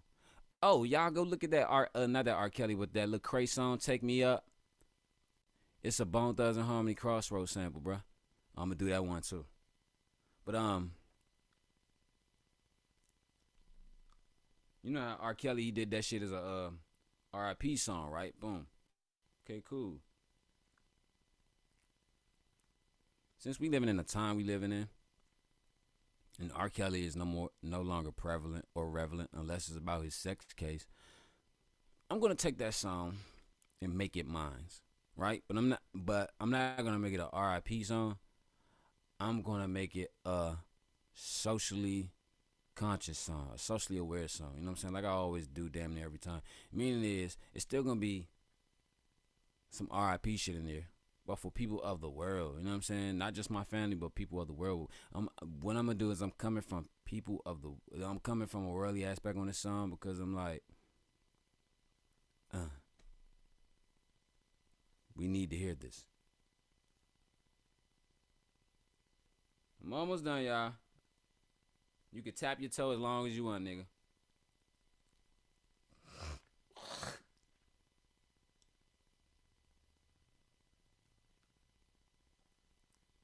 And if I make it out of stuff, I'll see you again someday.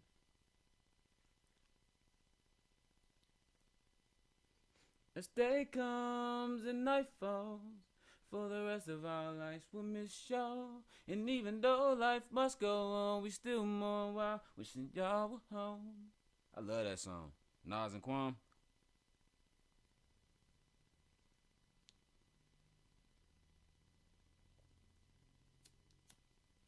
One more dance with you, mama. One more dance with you, mama. Praying, wishing I could have. Alright, we back now, y'all. Oh shit.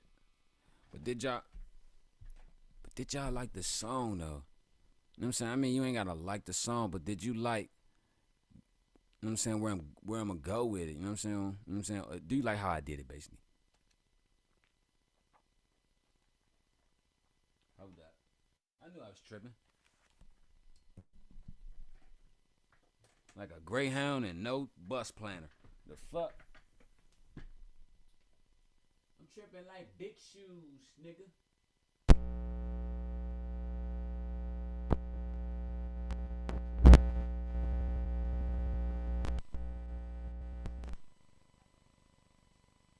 I'm tripping nice and big shoes, walking with my suitcase.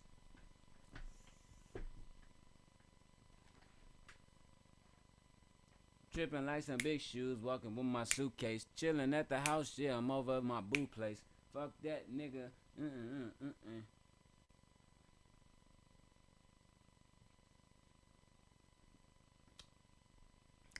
Whew, let's go. But if I make it out of stuff, I'll see you again someday. Hey, hey, hey. But if I make it out of still alive. Oh, and I'm gonna do that motherfucking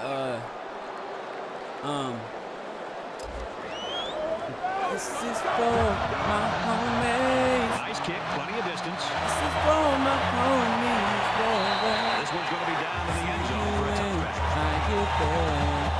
And that gasoline.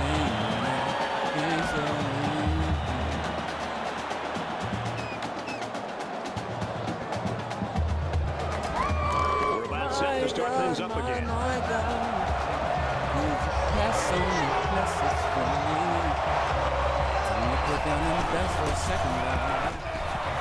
Toss. He's to the 40.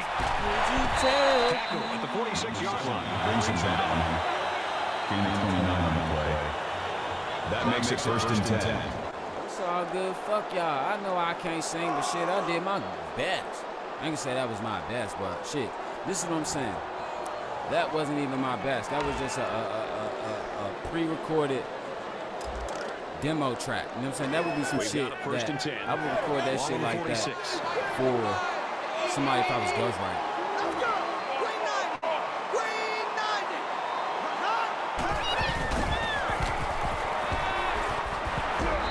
And he's tackled at the 38. Gain of 8 on the play. That makes it second and 2.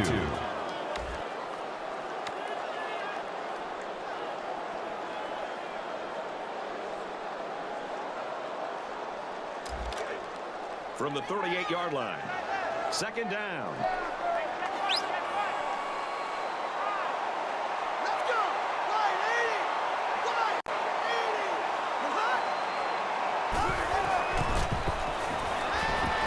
80! He's scrambling. I'll tell you something. I'm loving this quarterback's confidence more and more as this game goes on. He's really throwing the ball with some purpose.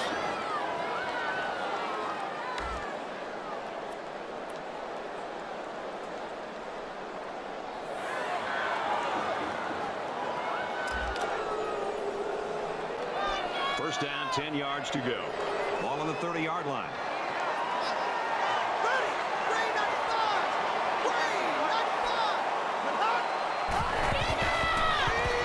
Girl, you're my angel, my darling. He's at the 20, inside the 10. Closer than my peeps, you are to me. Jones on the tackle at the 8-yard line. That makes it first and You're goal. my angel, you're my darling angel. Girl, you're my friend when I'm in need, baby.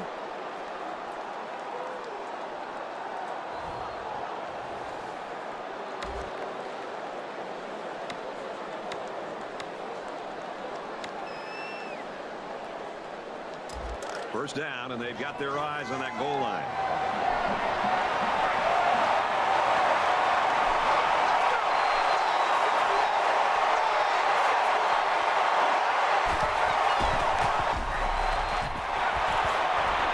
He's Two touchdowns. Yeah, I got 2 on the ground. I think it's 2 or maybe 1.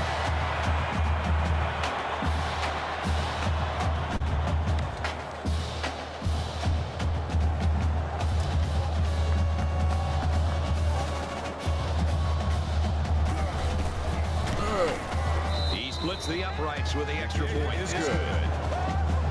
Reese Davis is standing by with this update. Reese?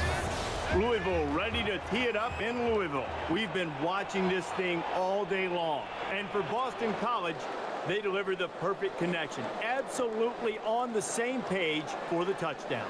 Back and forth we go, up and down the field. We're seeing a shootout, and it's all tied. All right, thanks a lot, Reese. Not just sagging, waving my flag, and never will I ease up, y'all, so stop asking. Jones has the ball all teed up, and he's ready to kick this one off. Excellent kick. And it goes into the end zone, down for a touchback. Carter's game is kind of old school, Kurt. I love these old school guys. I mean, in this day and age, everybody wants to try to get people out of the space. This is a young man that doesn't mind running over top of people. Not a whole lot's been working for them so far. They should just come out and play loose and easy because they've got nothing to lose.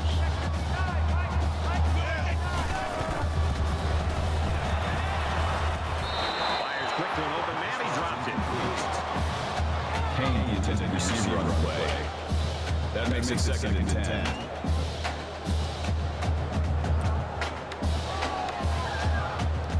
I did that Devin the Dude song too. What the fuck you wanna From their own do? 25-yard line. 2nd down. Go ahead and just say what the fuck you wanna say. And a quick throw. And down he goes at the 37. The animation, let me tell you, the animation of the tackling on here, it's non-existent. Could you see that? My defender touched the receiver. He throws a dart to the left. Ooh, T.J. Jennings. That's his third interception in the past 2 weeks. When it rains, it pours. Are you kidding me?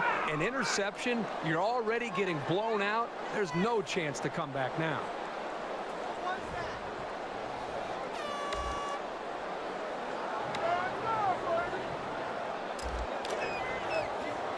First and 10.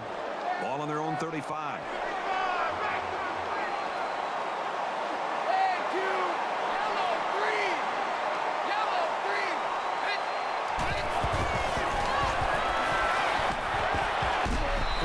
Receiver. And he's hit before he can go anywhere. Yeah, it is though, like shit, bro. They sketchy shit. Like they touch.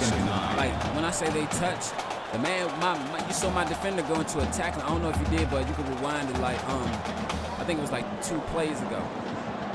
My defender went into the tackling motion, tackling position, and got down to tackle him, and you know what I'm saying, whatever. And they touched, but he juked, and it's like that nigga ain't even get pushed or pulled or scratched.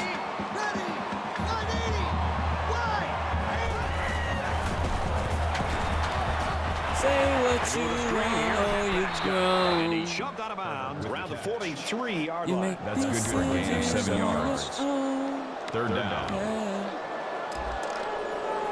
Don't give a fuck how I'm feeling. What the fuck you wanna do? Gains his way to the 49-yard line. But yeah, though, I was serious about, man, I need a manager, dog. Like, First down. I don't give a fuck if you treat this shit like a pandemic office job. You can work from home. 10 to go. The only thing I need is I ain't got no money right now. You know what I'm saying? I ain't got no money right now, but I guarantee you.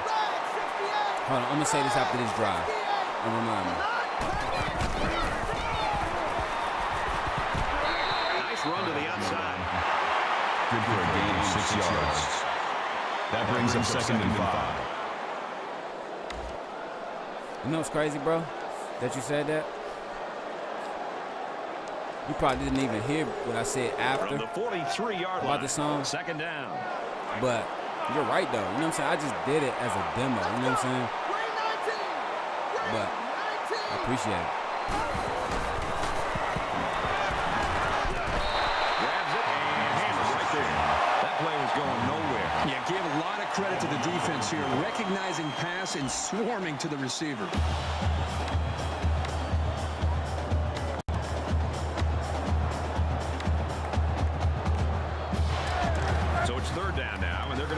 4.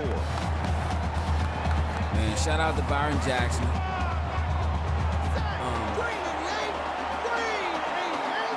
We're giving them shout outs and giving them his props and his flowers because why? He has really got Darnell Mason Jr. prepared perfectly for this game. You know what I'm saying? Like I said, last couple weeks, well actually last 3 weeks. First and 10. Dunbar Jackson gave Byron Jackson Here's the 8th play of the series. Coaching. Even though Dunbar Jackson used to be a quarterback, you know what I'm saying? He played quarterback for Maryland. That's why Maryland hired him. You know what I'm saying? Before they terminated his contract for allegations or whatever, but we noticed that at Bowling Green, he's at the 30. Byron Jackson. He's knocked out of bounds around the 19-yard line. There's nothing more effective that a team can do tremendous amount of yardage and shit, right numbers and shit, as far as scores and yardage or whatever. So I was like, hey, this guy got an offensive mindset. I don't know if it's all accredited to the offensive coordinator or whatever, but everybody knows. Every team starts with the head coach. Play of this drive. You know what I'm saying? I don't give a damn if it's the NFL and the owner owns the team, or you got the president, the GM, whatever, the manager, whatever. Those guys don't know football.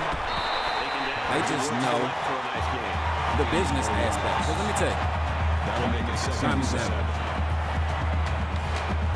if these motherfuckers knew football, don't you think the Cowboys would have more rings by now?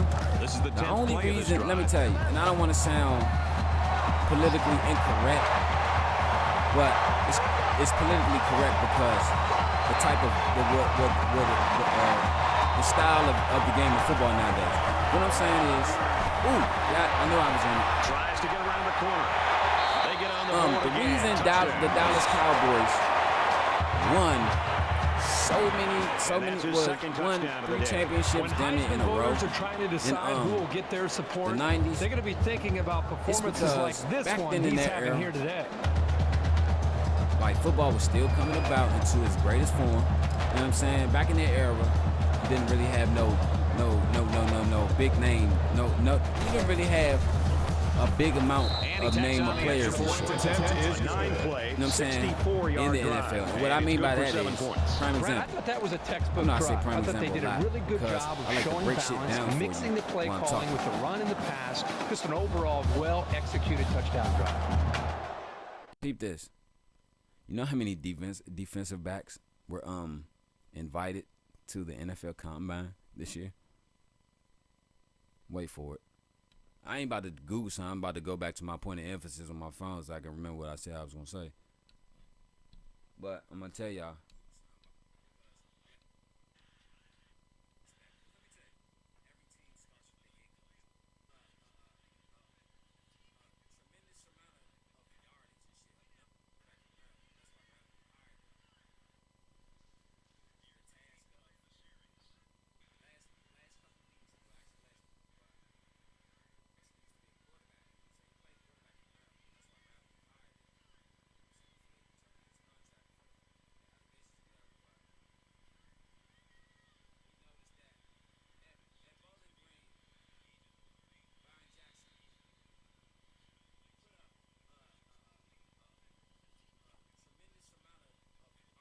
Thanks, KJ. Appreciate it.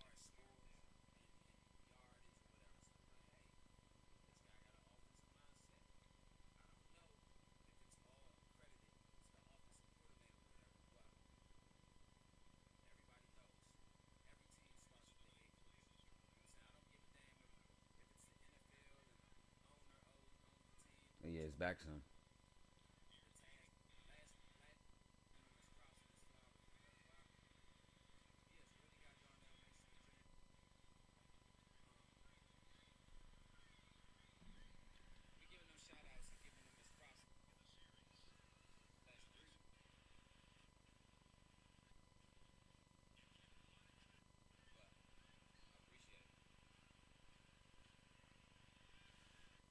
The fuck was I talking about?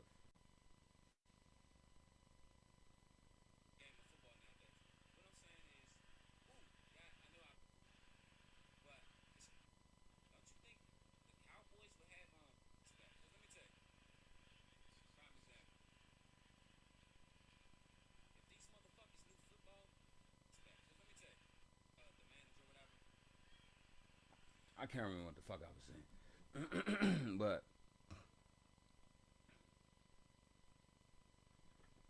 the reason that, you know what I'm saying, like I was saying, it's not a lot of guys. It wasn't a lot of people, like a lot of great names in the NFL back then. You know what I'm saying? Like, it was great players, but not a lot of great names or whatever in the NFL back then. So what's the smart thing to do?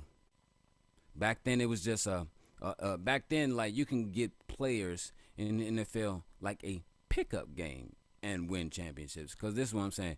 Two prime examples. Look at the 49ers. Look at the Broncos. Look at the Cowboys. Those were the only three teams winning championships in the 90s.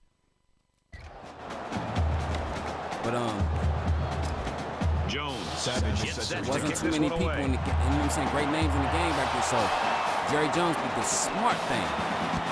He kicks it off. He did the smartest thing that no other team, franchise.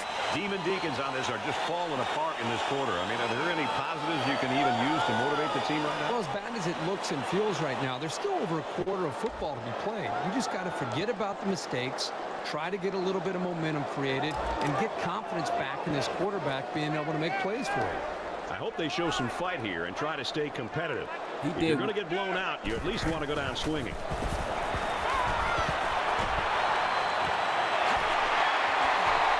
You know what I'm saying?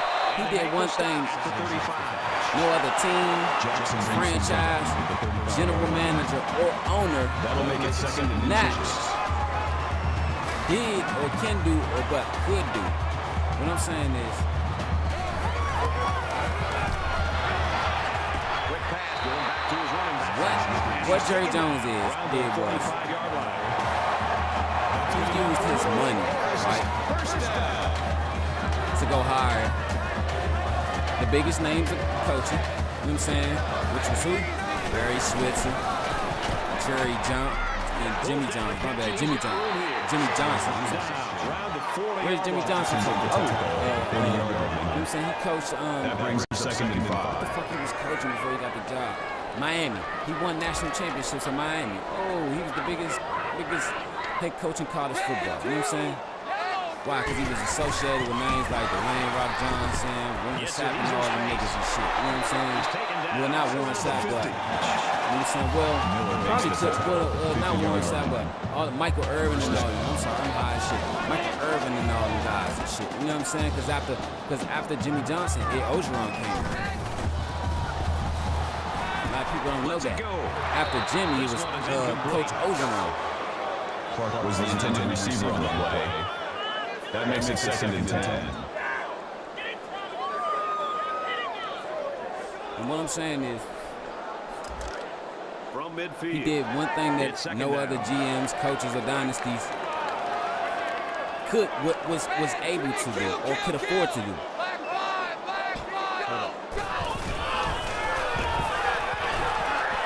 He is drilled at the 42-yard line. But the defense is fired up, responding and reacting to that sack. Not only did they get the quarterback, but they hit him and hit him hard. I think that can really create some confidence for this defense. The next time this quarterback drops back to throw, you got to be thinking he's going to be a little bit gun-shy and concerned about the pressure that these defense is putting on. You're right about that, but yeah, he went out, hired the biggest coach in NCAA. Defense hoping for another sack here. And then also, he was able to get not just the coach, but also a player. Who's that? They'll make the sack. For justice. Mr. Showtime, Michael Irvin. Of the year. What a season this kid's had. How many Every sacks? team they played has found out Michael the hard Irvin, way what the an playmaker. That's what they nightmare call it, he not is to try to Showtime. block. Mr. He can Playmaker, demoralize an Michael offensive Irvin. line by He went just out and got lining Michael up on the Irvin. field against him. You're probably like, he did? Yes, he did. He went out and got Michael Irvin. Michael Irvin was drafted by the Cowboys in '89. Motherfucking Jimmy Johnson got hired by the Cowboys in 4th and 89. long here after the Why? sack. Because the Cowboys won their first championship with Moore 91, is waiting for 92 the snap. season. Well, it might have been a 92, 93 season. One of them. Oh, But this is what I'm excellent. saying. So he didn't just get Michael Irvin. He got Down he goes. the top running back from the University of Florida. And Carter's putting up good numbers. Boy, he has, but let's also give some credit to the offensive line. Doing a tremendous job of pushing the defensive line back to give the running back some room to work with. And what he's putting on display is his versatility. I mean, we knew coming in about how he can pound the rock and run this football. Today we're learning about how he can catch the ball out of the backfield. So the versatility along with the soft hands and the natural athletic ability has really separated him from the rest of the pack.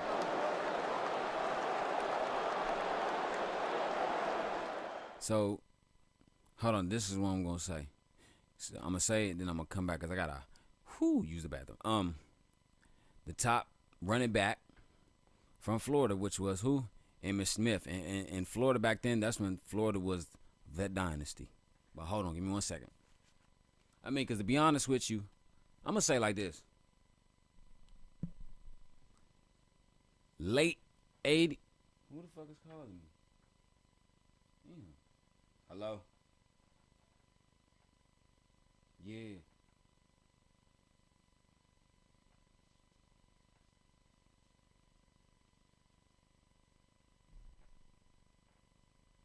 All right.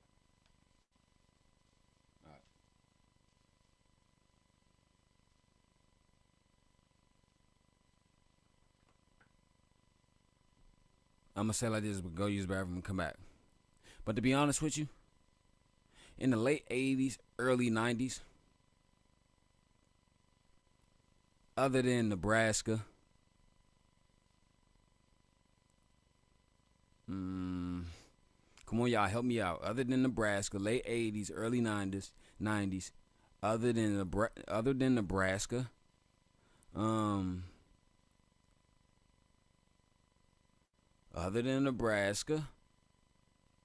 damn, that's crazy. Hold up, and cause I gotta think. I can't think cause I use the bathroom. But hold up, I'll be right back. That's why I'm glad I have a bathroom in my room.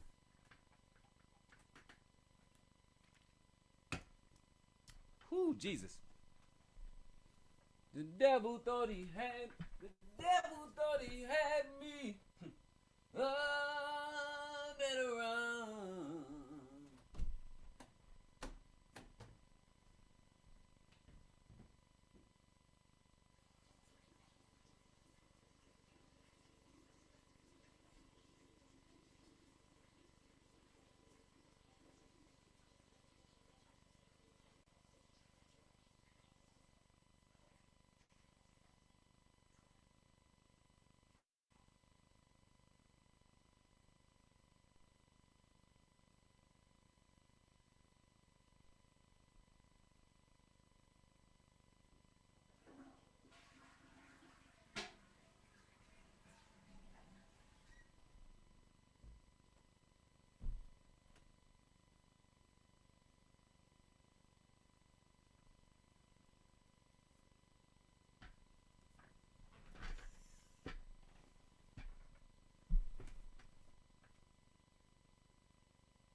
If I got 5 people watching my stream, why it's only 3 likes, nigga, fuck you mean?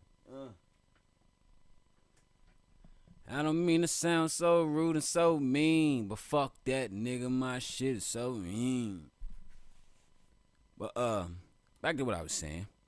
This is what I wanted to say. Other than Nebraska,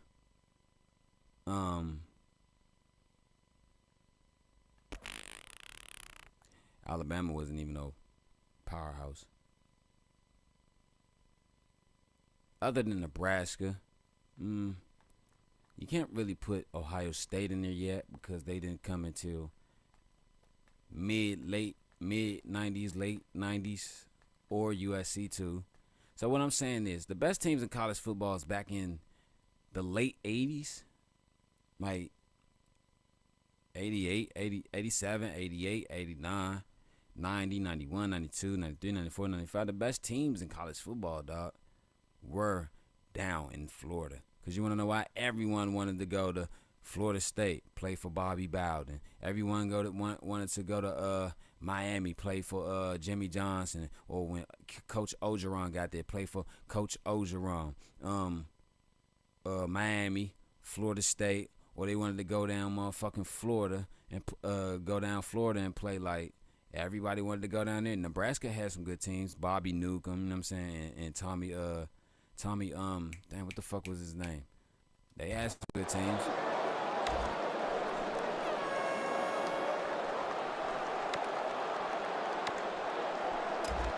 And offense is back on the field after running the ball very well on their last drive. This offensive line really opened up some big gaps for the running back last time. They got Emmitt Smith, you know what I'm saying? They give to the tailback. And down he goes at the 36-yard line. Call it a gain of 8 yards. They fucked around, stumbled upon Jay Novacek. You know what I'm saying?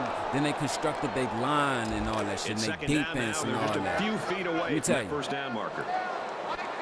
The Cowboys was able to do that because why? The money that the Cowboys had, you know what I'm saying? The money that the Cowboys had that they were able to spend on players like these to build their team. You know what I'm saying? Let me tell you. Pretty good run here. The tailback got the ball in the pitch out. Jerry Jones and the Dallas Cowboys. When Jerry Jones bought the Cowboys in, what, 88? Because he bought the Cowboys in 88, hired Jimmy Johnson in 89, because the first year they went 4-12 or 3-13 or some shit like that.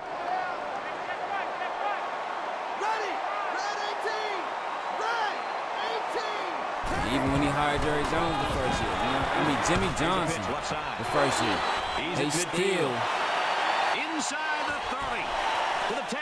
Had an atrocious diving in for the touchdown. See why? They still had an atrocious record. Once he got into the open field, there was no looking back. What a score. Well, those preseason magazines certainly knew what they were talking about when they put him on the All-American like team. 4-12, like 89, 90. So, like I said, if you go look at the history of it, Jerry Jones was already a billionaire back in the late 80s, early 90s. Why? Because he owned an oil company. You know what I'm saying? He owned an oil company. You know what I'm saying? But the crazy thing about it is, all the money that he makes the PAT. He had to. Let's go to the studio for this Reese Davis update. The Rams came into the game ranked 10th. After the hard-fought loss, will the pollsters keep them high in the rankings? And for New Mexico, they've now won 3 in a row. The Lobos get a W that's perfect to them. In other action, let's take a trip to Louisville. And for Louisville, they're now bowl eligible after today's win. The Cardinals take it by 4. Wow, what an upset. I'm not sure anybody would have predicted that one. Oh, yeah, but here we go. But, the kicker looks like a lot he's of ready people to don't know. kick this one off. Back in the 80s and 90s, late 80s, early 90s, Jerry Jones was already a millionaire. Like, he already had money from his oil company. But a lot of people don't know that when he purchased, all right, this is what I'm going to say before I say it because I don't want to confuse you. I know I said he was already a millionaire. That's what he was worth, right? So far. But just because play loose and easy that's what you're worth doesn't mean that's what you have at the time. They go with a screen here, and the halfback's got it. Tackle made at the 29. So what I'm saying is, okay, 4 yards on that reception. they said Kanye West is worth $1 billion, right? He could be worth $1 billion, but he probably only got like 900 and something, 900 and some million in the bank. You know what I'm saying? It's close to $1 billion. Why? But how is he a billionaire if he only has 900 million in the bank? Because like that's where his net worth is. You know what I'm saying? So that's what he nets. That makes him a billionaire. Or does he have it? No. You know what I'm saying? And I'm gonna break it down more. This is what I'm saying. Let's say, me one day for my music, I'm gonna be worth millions, right? I'm trying to be worth hundreds of millions. You know what I'm saying? Even make it $1 billion. You know what I'm saying? I believe I can. This is what I'm saying. Let's say, as an entertainer and shit, I'm Makes worth it second and 8. 300. Damn, D worth 300 million? Man, he did good for himself. You know what I'm saying? From YouTube to the whole time, I could be worth 300 million, but right now I'm probably only sitting on about half of that, like 150, maybe 2 something. You know what I'm saying? But because you want to know why? Every year I net 300 million, but I still got to spend on other expenses and shit that's going to fucking rape my bank account. Excuse me for saying rape, but suck it dry. You know what I'm saying? It's going to suck my bank account, so suck it dry, but you know what I'm saying? I still got finances and shit. You know what I'm saying? So what I'm saying is, you know, Jerry Jones is worth $1 million. That nigga spent everything that he had in his bank account when the Dallas Cowboys, which was It's second down, and they're about the length of the football from the first maybe down about marker. $700,000 for the Cowboys, or maybe a little lower than that, if I'm not mistaken. But I know he didn't pay much for the Cowboys franchise. Fires quickly to the tight end. Because everybody was like, oh, he's an oil baron. He's an oil baron. What does he know about football? Nigga, he used to play football. You know what I'm saying? So he knows a little something, but this is what he's saying.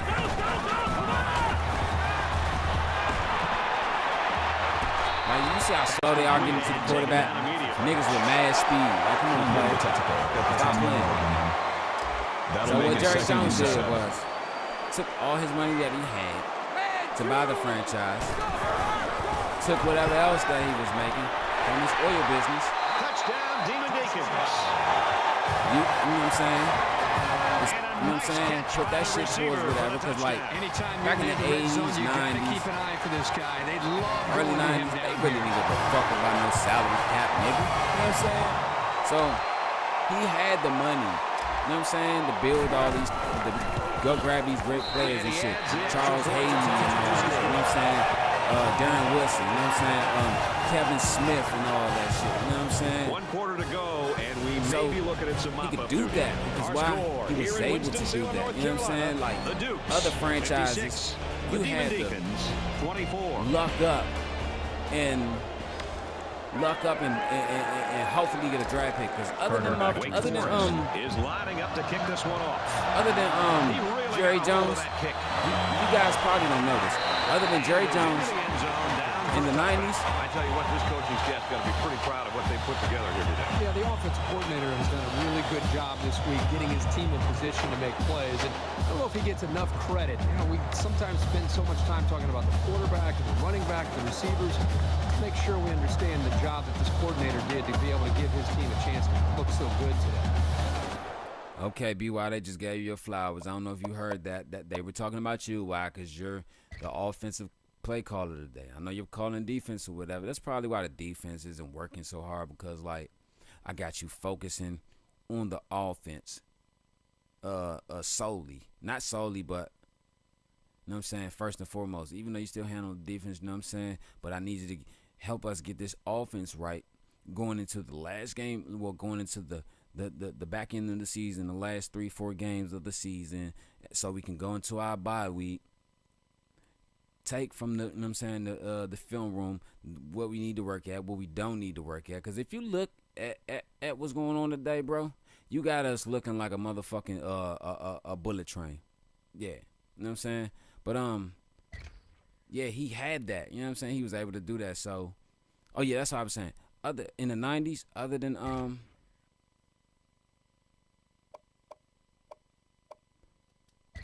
in the 90s, other than, I was about to say Jim Jones. Damn. Other than Jerry Jones, Robert Kraft was the richest NFL owner. You know what I'm saying? It might have been someone else too, but and Al Davis. It was the 3 richest owners were Jerry Jones, Robert Kraft, and Al Davis. You know what I'm saying? So boom. And that's why I don't understand why didn't Al Davis do that shit. But Al Davis, man, like, fuck that. I can get players, because why? The rate. This is what I'm saying. Al Davis got players off, and I'm gonna break that shit down clearly so that you won't be confused. Al Davis got players to come play for him off the name of his franchise. Look at everyone that Al Davis has ever got before he died. He got all those players off the name of the franchise. But when Jerry Jones came in, listen, when Jerry Jones came in and bought the Cowboys, hold up, shit, what about the Cowboys, the name of their franchise? They, you know what I'm saying? Okay, I understand. They were America's team. I understand that. But, did you know, before Jerry Jones bought the Cowboys, they haven't reached a motherfucking playoff game or won a Super Bowl since Roger Staubach was the goddamn quarterback. That's what I'm saying. They haven't won a playoff game, been to a playoff game, or been to a Super Bowl. Those are 3 strikes and you're out since Roger Staubach retired. You know what I'm saying? And listen. When Jerry Jones came the fuck in and bought the Cowboys, he fired Tom Landry the next year. Tom Landry didn't retire. Jerry Jones fired him, dog. Oh, yeah, that sounds like Jerry Jones. Right. He fired him, dog. So I know you probably like, oh, you got him out the name of what about the Cowboys? Okay, I understand that. But they like, who the fuck is this nigga? All he knows is about oil. We don't want to play for him. Tom Landry, he's gone. One of the greatest Cowboy coach ever. You know what I'm saying? He's gone. No Staubach. You know what I'm saying? So then what's happening next? Oh, they went and got, I was about to say John Elway. Boom. Troy Aikman too. You know what I'm saying? So what happened was, after that first year, they got Jimmy Johnson and all these guys. The next year, they moved pieces around like shit. You know what I'm saying? So what Jerry Jones is, he got money. He can pay these players. You know what I'm saying? Like he's one of the richest franchises in NFL history. You know what I'm saying? So boom, he got these players and put them in place. Boom, won Super Bowls. You know what I'm saying? Look at San Fran. They got all these guys and shit. You know what I'm saying? They were like off the name of them, the 49ers. Everyone, oh yeah, we can go play with gonna go play with Steve Young, this and that. That's what Joe Montana played with. That's why they got their players and shit. Boom. That's the reason they came there, because of the 49ers franchise and the motherfucking who they had at quarterback. You know what I'm saying? It wasn't much as the coach. It's who they had at the quarterback. Steve Mariucci, come on. It's just who they had at the quarterback. You know what I'm saying? Steve Young. Like, who wouldn't want to play with Steve Young? Like playoffs? Playoffs? Playoffs? Yeah, who wouldn't want to play with Steve Young? You know what I'm saying? So, boom. You got Steve Young. Then next thing you know what I'm saying? They got Steve Young. The next thing you know, boom, they get Deion Sanders and shit. You know what I'm saying?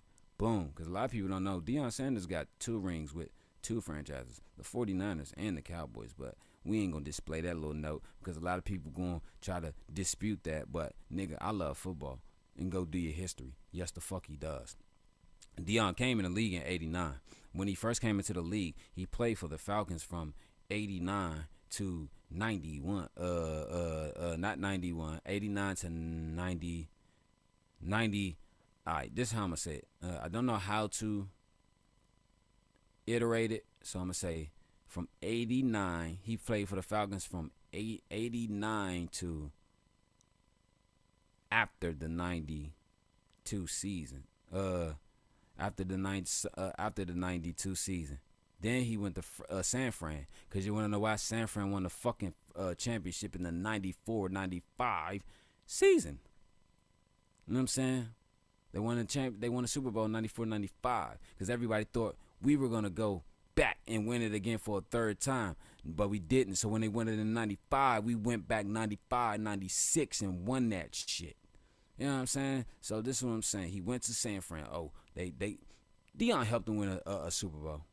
Why? Because Deion was that nigga on that defense. Him, Ronnie Lott, and all them dudes. You know what I'm saying? You had Ken Norton Jr. and all that. Well, senior now, or the second or whatever.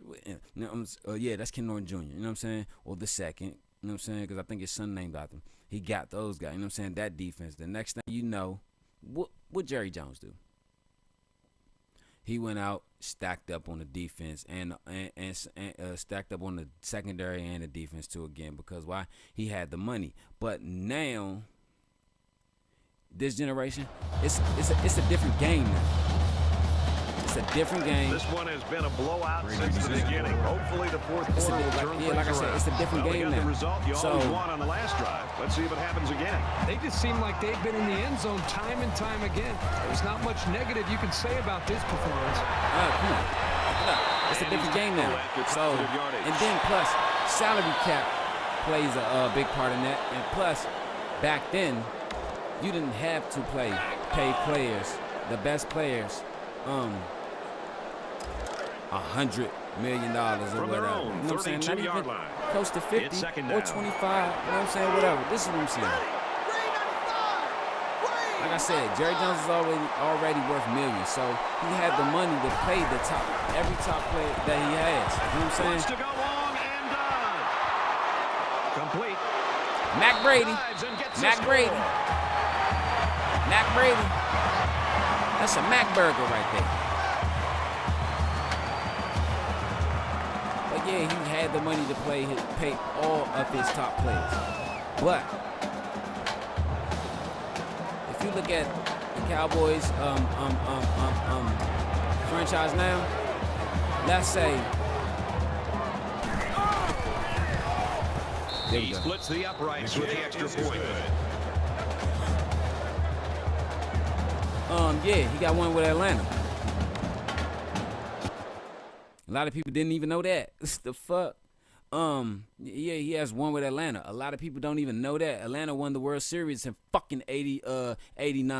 It was either 89 or 90, one of those seasons. But whenever he was with the Falcons, that nigga won a World Series. Come on, y'all. Do your history. But, this is what I'm saying.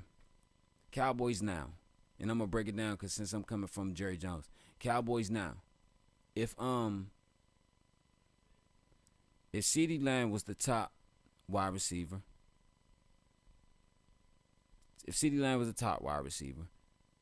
Dak Prescott, top quarterback, Tony Pollard and what's his name? Ezekiel Elliott, top 2 running backs.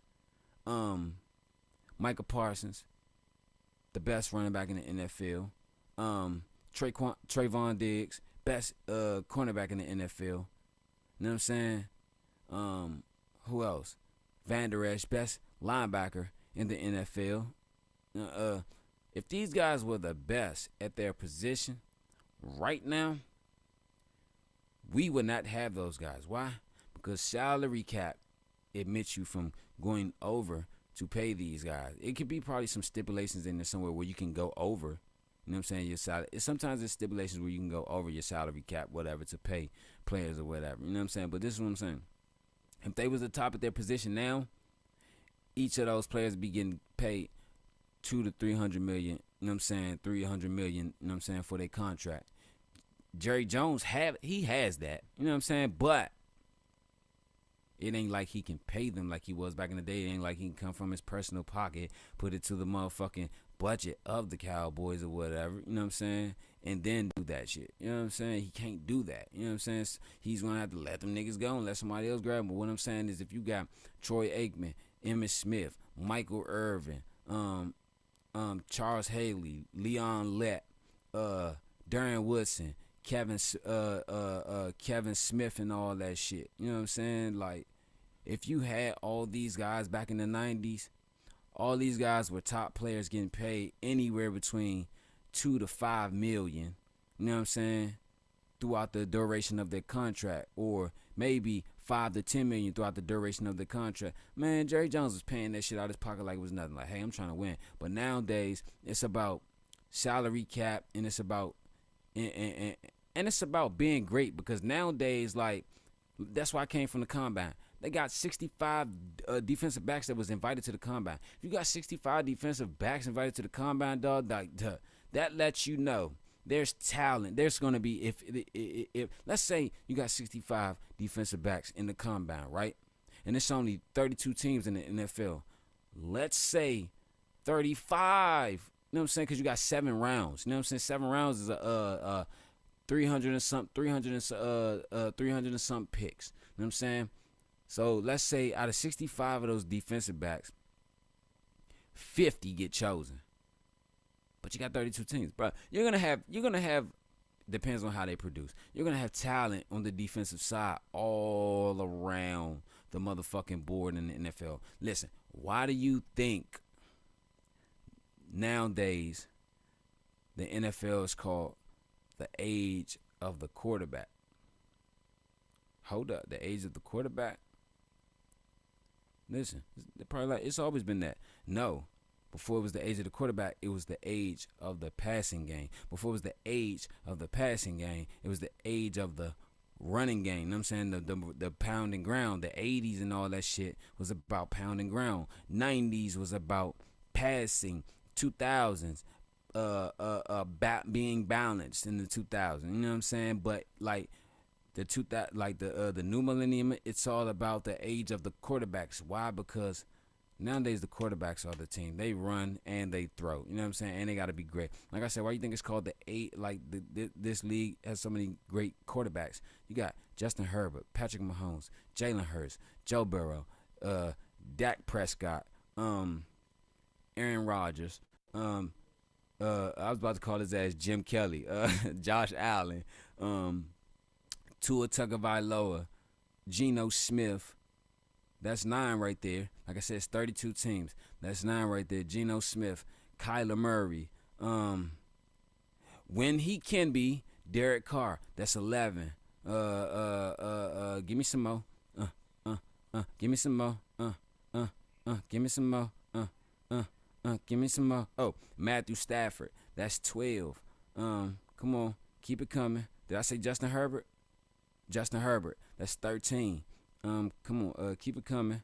Can't put Baker in there for real. Carson Wentz, no. Carson Wentz, no. Carson Wentz might be on his way to the XFL, but Carson Wentz, no.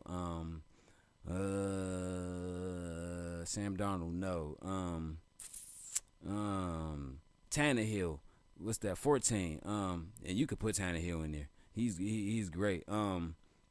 Brock Purdy, 15. Brock Purdy is a fucking rookie, 15. Listen, that's 15 quarterbacks out the other 17 teams that you have in the NFL. My nigga, let me tell you, why you think they expanded the playoffs? It ain't because to make the playoffs long. It's because the past couple years, quarterback position has been getting better, making teams better, and you got so many teams in the hunt with either 500 or above 500 records that does not make the playoffs. So what I'm saying is if you got all those 15 quarterbacks. This is my kind of game. We're getting a chance to see so many touchdowns. I just wonder if this offense could continue the flow that we've seen from the previous 3 series.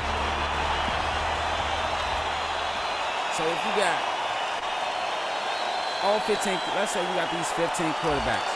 They got names for themselves. Why? As a player, you never all these 15 quarterbacks that I just named notice the ones who aren't trying that hard. has had winning seasons in the past few years, in the past couple of years. You know what I'm saying? And they push him out. A few of them went to the Super Bowl. That's a game 6 on the play. A few of them got rings. I guess they Patrick Mahomes, right? 16 quarterbacks. 16 quarterbacks. So you got 16 quarterbacks, right? Ain't no way in hell your team ain't no way in hell your team. Oh, Justin Fields, 17. Throwing left. Ronnie Jackson, Justin Fields is 17. If you let 17 quarterbacks. 17 quarterbacks, dog. You got 17 quarterbacks. Like, come on, man. 17 quarterbacks. They're about 4 yards away here on third down. So what I'm saying is, out of 17 of those quarterbacks, the playoffs only hold 14 teams. Okay, if the playoffs only hold 14 teams and 17, I ain't say great, but 17 outstanding quarterbacks that makes plays and makes wins for their teams and shit. You got 17 of those, and there's only 14 teams. Let me tell you, damn near every year, out of those group of quarterbacks I just named, there's not. All right, out of these 17 quarterbacks every year, it's only going to be 3 from that list that's missed it. I mean, what I'm saying is, you're going to see that group of quarterbacks in the motherfucking playoffs every year. Not no other people. You ain't going to see no Jared Goff. He's had a great game catching the ball. Well, for all the young Carson receivers Wentz. out there, this is a guy No, you want to no pay attention Daniel to. Jones. He runs Even very though precise Madden. routes. And he does a really good You know job what I'm of saying? keeping the defender away I know, from even having though I a said chance Kyler to Murray, make you a play probably on the think, ball. hold When up. one of your receivers can Kyler Murray average ain't done 20 shit. yards a Kyler catch, Murray your got the offense is doing motherfucking, something right. Well, even though they Kyler enjoy Murray a has large got lead, the he's heading back Cardinals to out the with the playoffs, offense. not So a last year, chance to add but to the his year stat before, line. and almost got them there the previous year. Both teams are playing out the stretch here. You know what I'm saying? You want to get experience for guys who normally don't get in the game and try to avoid injuries. 5 wide.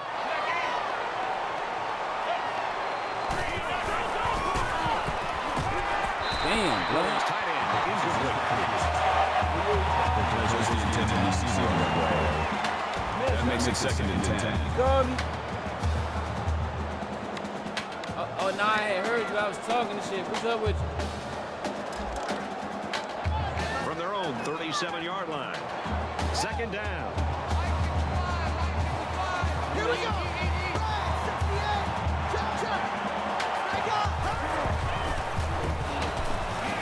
He airs it out. And they intercept it. The junior safety. That's a great tackle at the 18-yard line.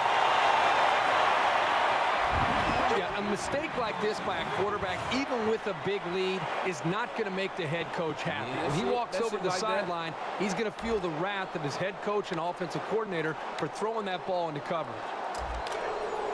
From their own 18-yard line, it's 1st down.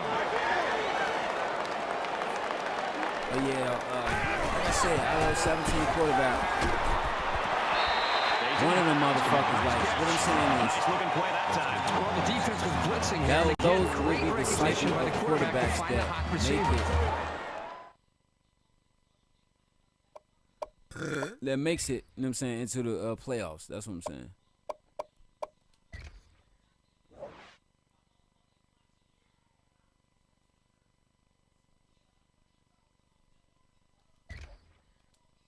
Shit, I can't challenge it.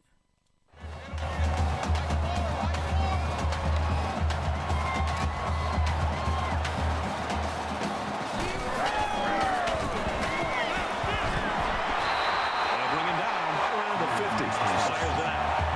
Peterson makes the tackle. Yeah, that's all I'm saying. 1st down.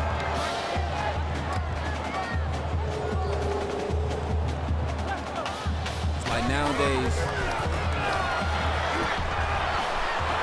why you think Tom Brady? This is what I'm gonna say in that conversation. Why do you think Tom Brady? They look to be in sync right now. They're both reading the defense properly, and the I'm not gonna result say is a did nice so game. poorly in the last stage of his career, because it's a possibility he might come back too. Broke away from one. He catches another one. This is what I'm saying. This is why Tom Brady did so poorly. 25 yards. This is not why he did so poorly, but 1st down. prime example. Tom Brady wasn't Tom Brady anymore because you had guys that can actually play on the defensive end that could figure Tom Brady out. That's what I'm saying. It wasn't no, oh, how to stop Tom Brady. No. You got guys on the defensive end that's smart enough now. IQ is out the roof. You know what I'm saying? So they know tendencies, MOs, and everything. So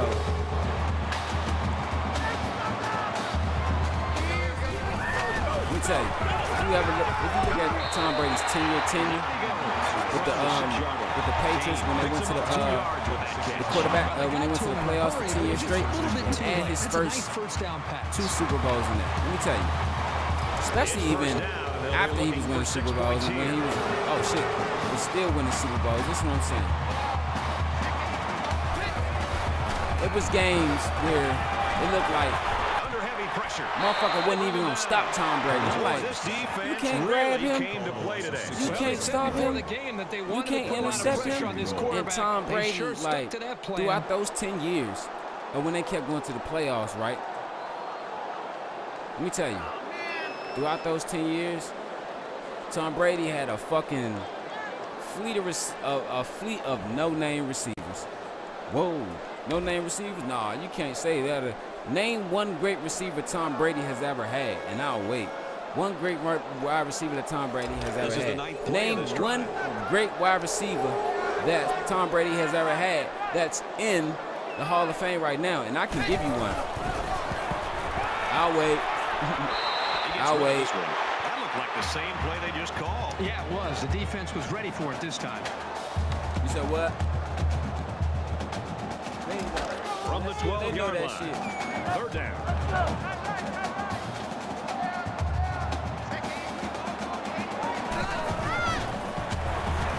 Well, they're not going to live, and they're still playing hard out there. And for Bradley, that's his third touchdown pass of the game. He's been letting it fly today, and his receivers are making plays. That is a great touchdown.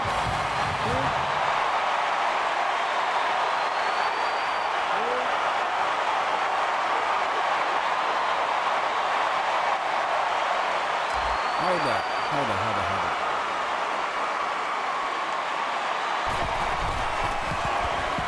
And he tacks on the extra points. Let's get an update now. Nope. Here's Reese Davis. Reese. It's Randy Moss. Post-conference action in the spotlight. Wes Welker might be in the Hall of Fame. I think he is, if I'm not mistaken, but the only Panthers win it by one. the only Hall of Fame wide receiver Tom Brady has ever had was motherfucking Randy Moss. Mike got Deion Branch in there. Nice kick. You know what I'm saying? Those guys or whatever. But then like And it goes into the end zone. Down for a Julian Edelman, he will go. He's gonna go. You know what I'm saying? But Well, let's see if he can shake off that pick that he tossed last time out. it's Randy. Offense is to take care of the football. Hold up. These guys need to Did y'all hear the Glorilla die?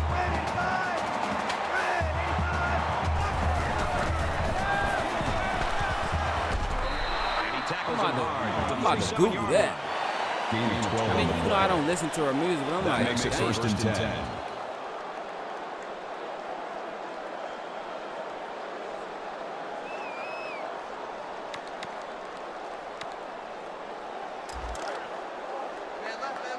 From their own Oh, the Garrett 37-yard Blunt. line.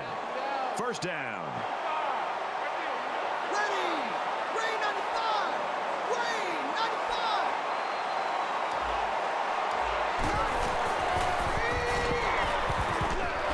Over the middle to his tailback.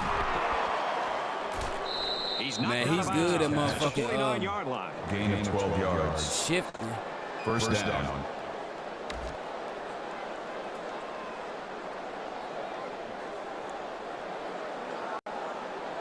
That shit, it ain't true, bruh. Like, people need to stop that shit. It's first and 10. Ball on their own 49. You said what? Nah, it ain't true. Set! 180! Wide! Yeah, they need to stop that shit. Nah, I was saying, I was basically saying like,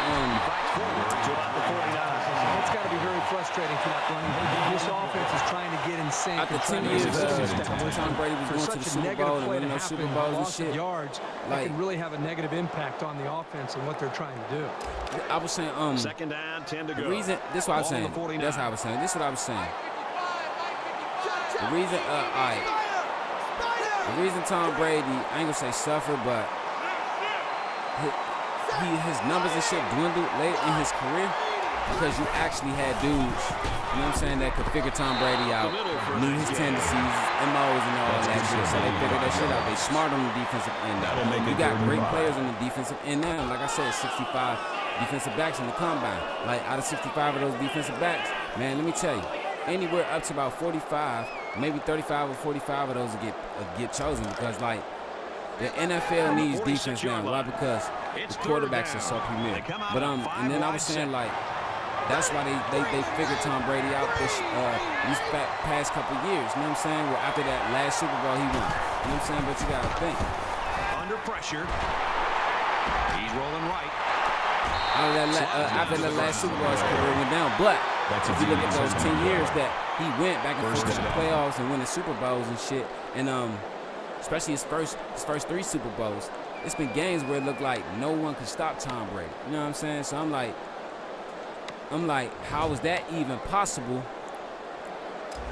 when First down, damn near Tom Brady's whole career, he had a fleet of no-name receivers. That's why I was saying the best, like the greatest receiver Tom Brady has ever had that's in the motherfucking Hall of Fame is Randy Moss. I mean, Gronk, he's going to go.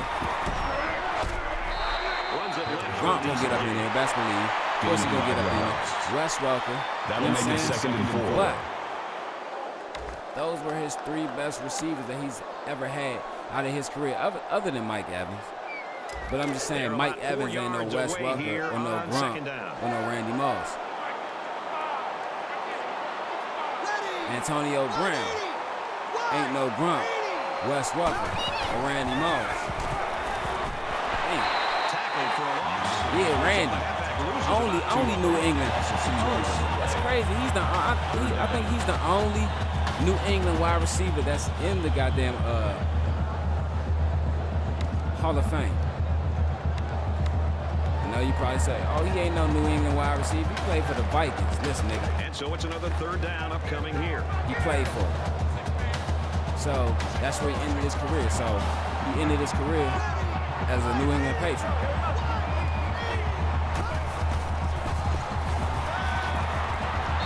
Makes the catch and gets out of bounds. I think if Randy would have stayed one more year, they could have ran it back in 1-10. Oh nah, somebody died at one of her shows. That's what it was, bro. They need to stop that shit. It's the 9th play of the drive.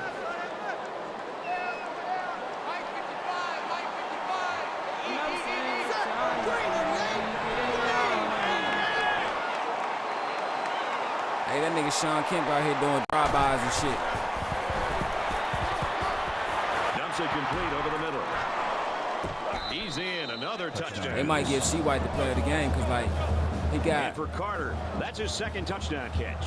Boy, it can really throw a wrench into a defensive scheme when you've got a back who's as good a receiver as this young man is. He got two receiving touchdowns and 3 rushing touchdowns. I only got 4 passing touchdowns and 1 interception. Let's get the latest now from Reese Davis. The Mustangs came into the game ranked It's all good, 9th. bro. As long as you After catch the that, bitterly as long as you caught up. disappointing loss, how far will the pollsters move them down? And for Cincinnati, they put together a 10-win season after today's victory. Alexander's a hard-nosed runner. Very good once he gets close to the goal line, and he found his way to pay dirt twice. The Bearcats get the victory, 31-14. In another game, bitter rivals, elite programs, Florida and Florida State in the Sunshine Showdown. The Seminoles, they hope to strike a little fear, or if not fear, a little apprehension in that defense by barreling it into the end zone for the first touchdown of the game. The Seminoles have the lead, 7-0. Reese, this one was never close, and it's not going to get close.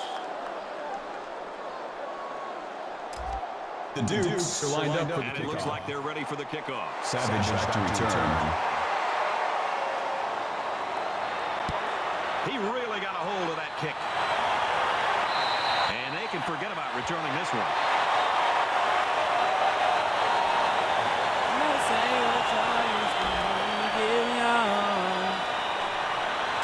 I don't expect any once-in-a-lifetime rallies here.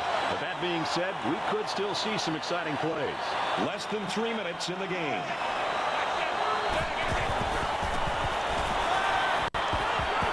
See what I'm saying? First down. Goddamn controller, like, bro.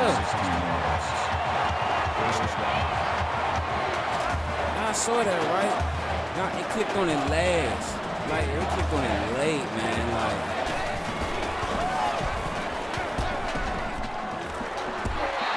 Ronnie Jackson with the tackle. That's for the option. Makes it 2nd. Damn, that shit when they called him, when the play called up. Yeah, this controller about to be RP. Now he pitches it. He makes it out to maybe the 49-yard line. Gain of 2 yards. First down.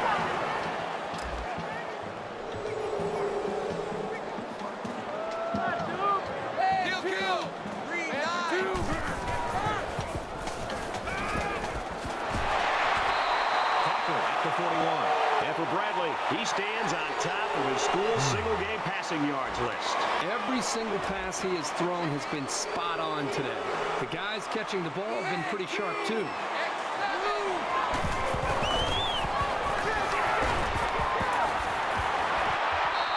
Looking for his man, incomplete. I'm like sitting right in front of the receiver. Maybe I need to sit the PlayStation up higher so that the sensor of the controller can meet the proper level of the sensor on the goddamn 2 yards shy of the sticks. PlayStation. Cause I'm like, why is this motherfucking shit responding late? Maybe that's what it is, because the controller is so old and so fucked up. It's gonna respond. There's a laser across the middle. And he's It's gonna respond late. It's still gonna get the signal. It's gonna respond late. Cause I notice I could be in the motherfucking controller taking a shit playing the game, right? 2 to go in the game. And the controller will respond late. I could be hitting a button and that shit probably the level of the level of the sensor is either too far from each other, because the controller is weak and the PlayStation That makes it is 2nd and 8. Maybe just the whole controller's just done.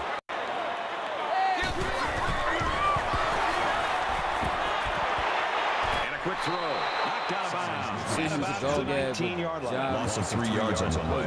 Ja Morant. That makes it 3rd and 11. Ja Morant is a Ja Morant. The fuck? 3rd down again. Call his ass Ja Morant. The fuck?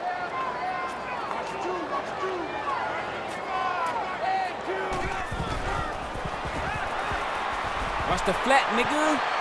He fires this one. I'm pretty sure they haven't quit yet. Great effort by the wide receiver. And not to take anything away from the quarterback, but the wide receiver made this play.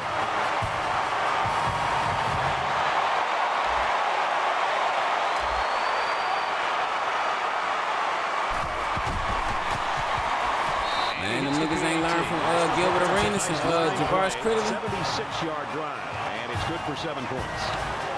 That nigga Javaris Critton, and they gave that nigga, what, 35 years?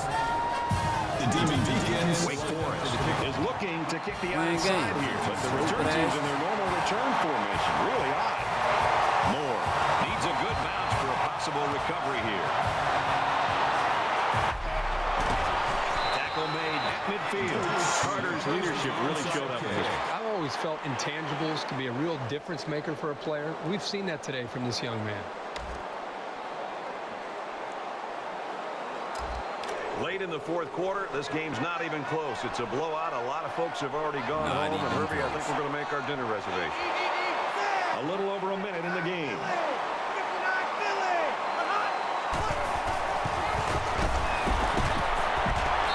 And they get nice yardage on that run. Gain of 6 yards. That'll make it 2nd and 4. All right, so game is over, basically. JMU, of course, JMU, after they get this first down, they're going to try to get the first down. And, So it's 2nd down now, and they need about 4 you already yards know, to pick up the you first. already know they're probably going to go into the kneel-down formation, 70-38, you know what I'm saying? You can see Darnell Mason Jr. over there on the bench. Happy, congratulating his team over there. Gets to about the 41-yard line. Congratulating his team, congratulating his coaches. They set him down for the rest of the game or whatever. They probably gonna get him ready to get him prepared for It's 3rd down. not This next week, offense is but about 3 the feet championship away from game in that 2 first weeks or down whatever. And they put Matt Grady in the junior. Like when Matt Grady stepped on, him and Darnell Mason Jr. was fighting for the quarterback job. But he did a great job. Well, a nice stop there late in the 4th quarter, but this game He did a great job. You know what I'm saying? I'm proud of these guys. They went to an ACC champion, their 4th ACC championship trip in a row. Savage is back awaiting the punt. There's a big lead here, and this game's out of reach, but you don't want to give up defensively. The defenses for both these teams have to take a little bit of pride in what they're doing. Whether you're up big or you're down, you still want to go out there and play well.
My bad, y'all.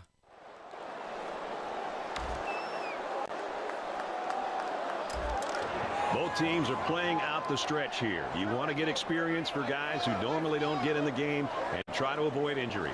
And some daylight. He makes his way to about the 28.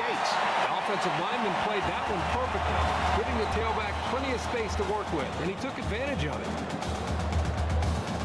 The defense calls a timeout, and they've got 2 remaining.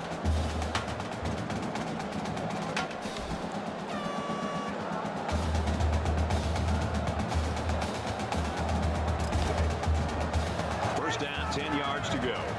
Ball on the 28-yard line.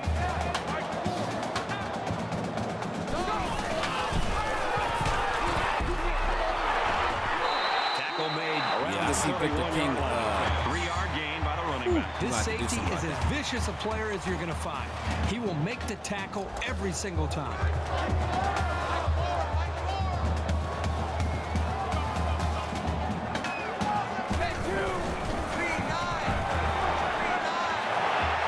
There's the strike complete. He's tackled around the 41-yard line. That's good enough for another Wake Forest. First down.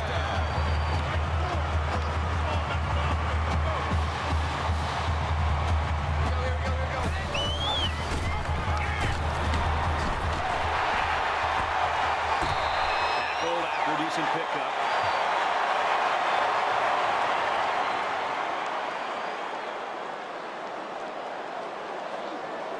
Carter's performance today, right now, Kirk, the nation is watching, and they're pretty impressed with what they saw. Yeah, absolutely. I think a lot of people are going to see the kind of numbers that he put up today. And more importantly, I think his team's going to be able to continue to build their offense around him and his attributes of what he brings to this offense. That's it for this presentation of NCAA Football 14. Kirk Herbstreit, I'm Brad Nessler saying thanks, and we'll see you soon.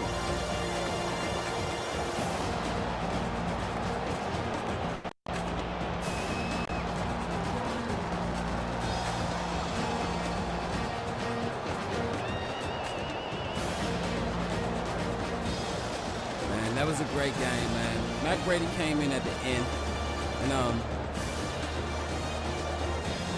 can't even say he picked up the slack.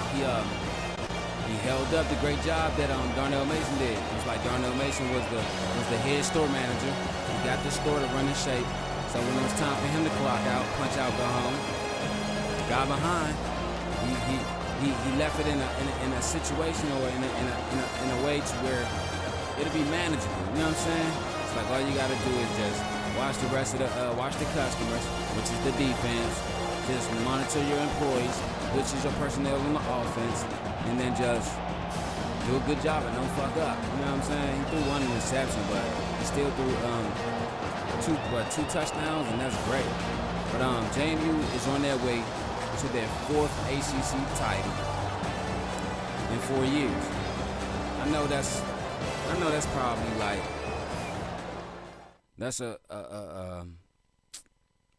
sport, a note in the sports world that, you know what I'm saying, really shouldn't matter. Why? Because they've only been in the ACC for 4 years. So I'm like, you're supposed to. You better. You know what I'm saying? I mean, I understand, but listen though. These guys were, you know what I'm saying, division FCS team. You know what I'm saying? They came to the ACC under short notice. Whole new coaching staff.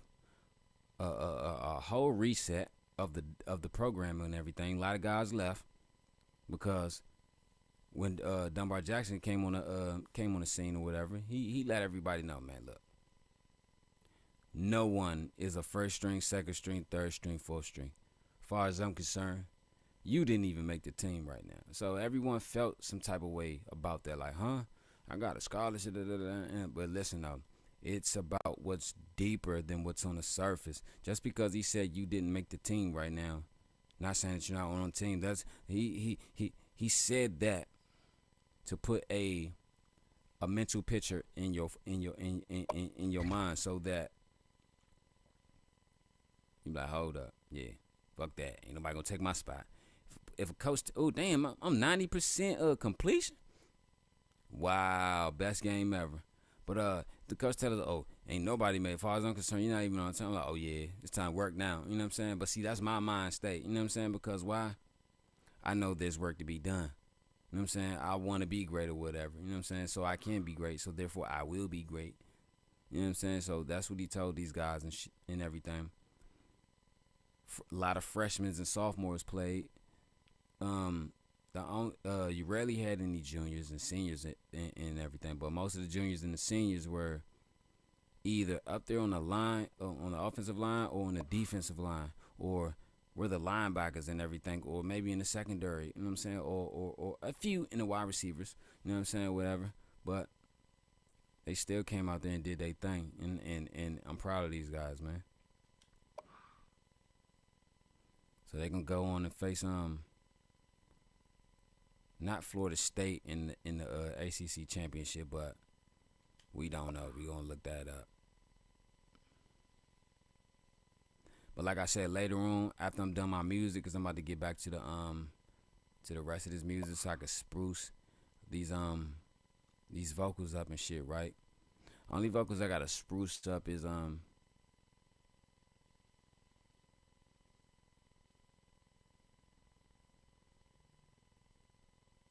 Black Queen. Because I think I'm only going to focus or partake in the ones that I'm going to drop today.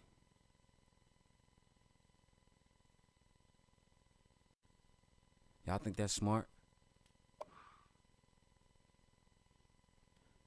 I only work on the ones that I'm going to partake in dropping today. Because this is what I'm saying. I was listening to the songs I did and shit yesterday. Like I said, a lot of these songs about to drop. Shit I done wrote in 2010, 2010, 2011, 2012 maybe. You know what I'm saying? And on up. What I'm saying is, it was a certain song I was listening to. And when I was listening to this song, right, it took me back to when I first dropped it. You know what I'm saying? Because I remember where the fuck I wrote it. I wrote it in Texas. But I noticed that, I remember that when I first dropped it, right? All right, when I first dropped it, I think I dropped it when I was in Texas, if I'm not mistaken. Yeah, I dropped it when I was in Texas. But listen, though, when I first dropped it, right, I recorded that song only. I mixed and mastered that song only until that shit was perfect, and then I dropped it. What I'm saying is I worked solely basically on that song only. You know what I'm saying? Because why? That was the objective. That was basically like that's your project for the day. Boom. Gotta get that out. So what I'm saying is, the reason I'm asking y'all that, because like it's a certain number of projects that I'm gonna drop tonight. Like, should those be the only ones that I work on, spruce up and everything? And you know what I'm saying?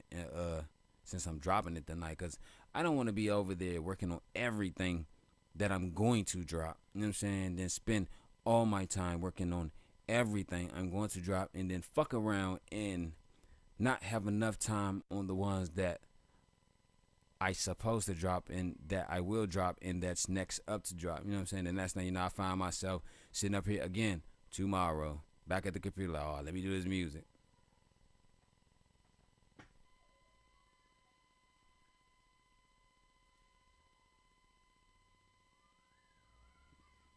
Why she crying?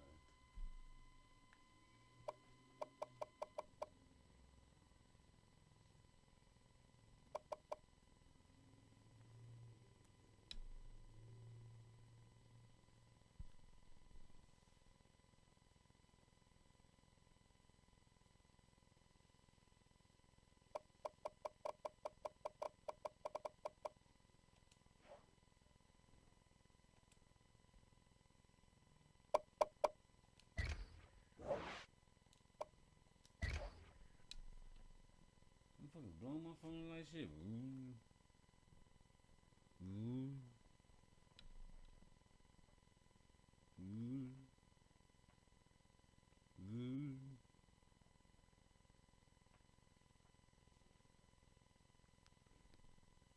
Oh, well, I guess I won't play the Ohio State game for the night because they won.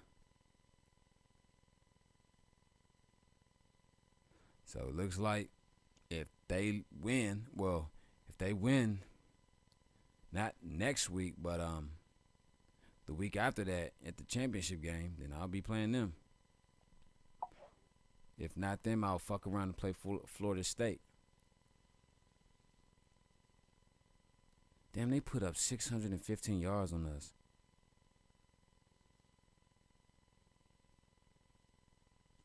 Damn.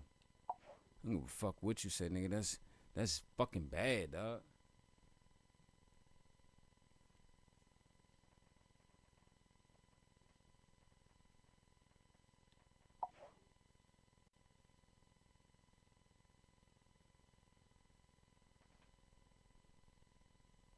We miss you, Coop.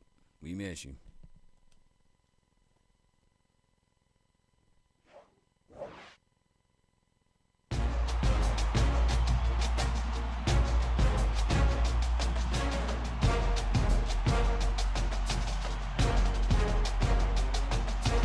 Five, 10, 15, 20, 100.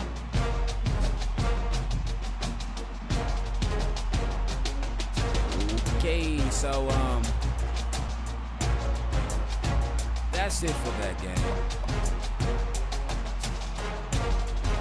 I gotta work on some music, but before I go, I'm gonna talk to y'all a little bit. Not a little bit, but you know what I'm saying? So, like I said, I'm supposed to give you, I think, the Kansas game.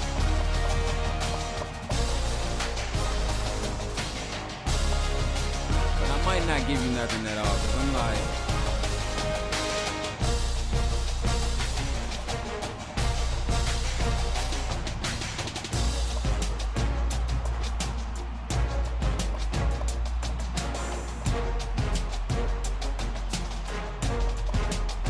yeah, it's supposed to be TCU at Kansas, so I might fuck around and get y'all that game, though, to be honest with you, because, like, after this music is done and I done dropped it, I don't want to be bored.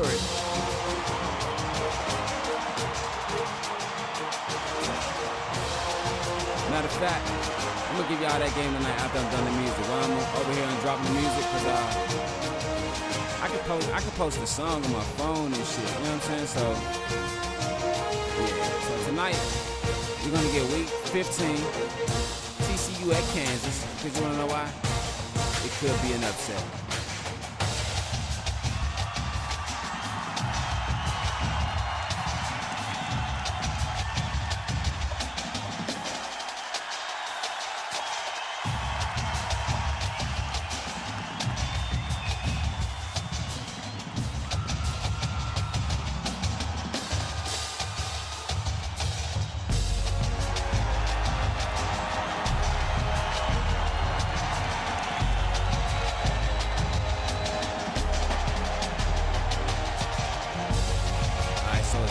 Right? 5:14, right?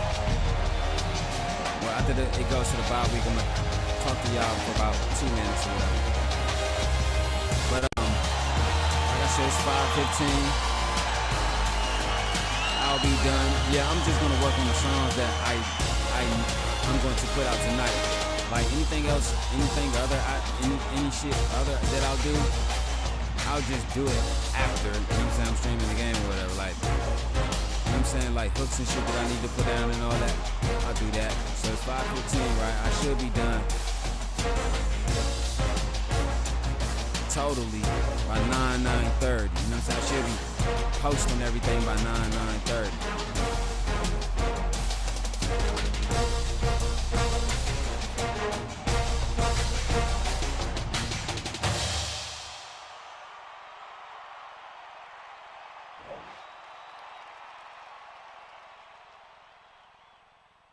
That's why, man, they playing games with you, BY. It's all good. You still the best coach we got. You're the best coach, one of the best coaches we ever had.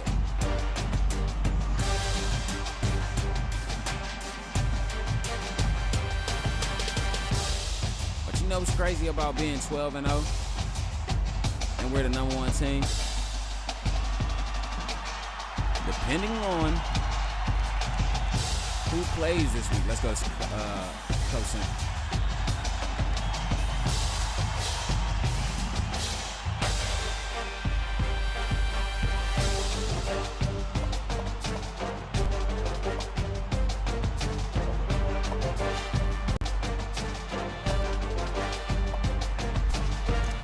Down.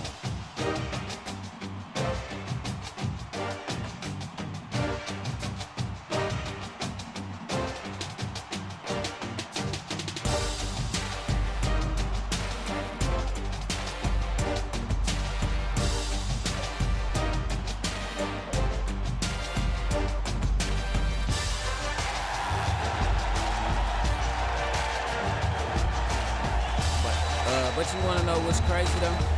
About being 12-0, the number 1 team.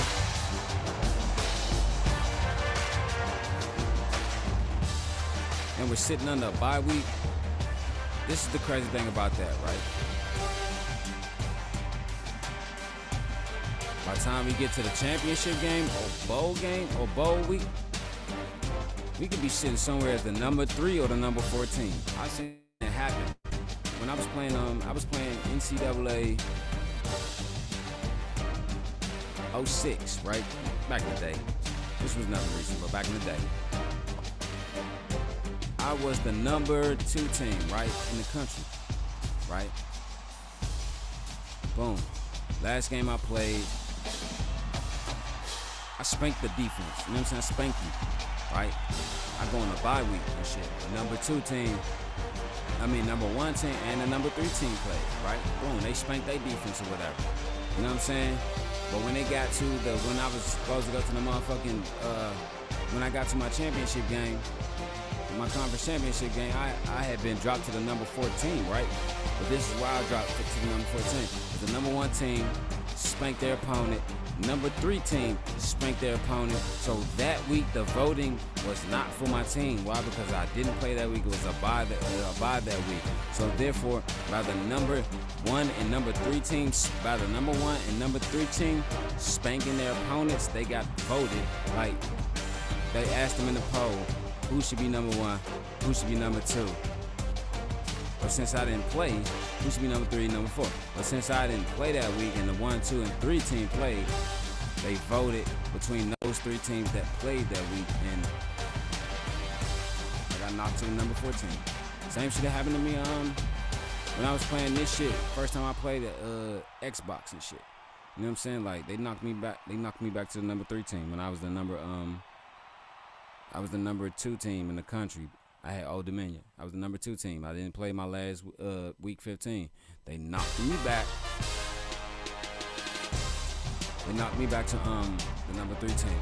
So, conference championship game. I've always played in the ACC. I love that conference. Favorite conference. Even when I play basketball, ACC. But when it came to not the national championship, but the ACC championship game, let me tell you. I beat a ranked opponent that I had to play, right? I beat a ranked opponent that I had to play.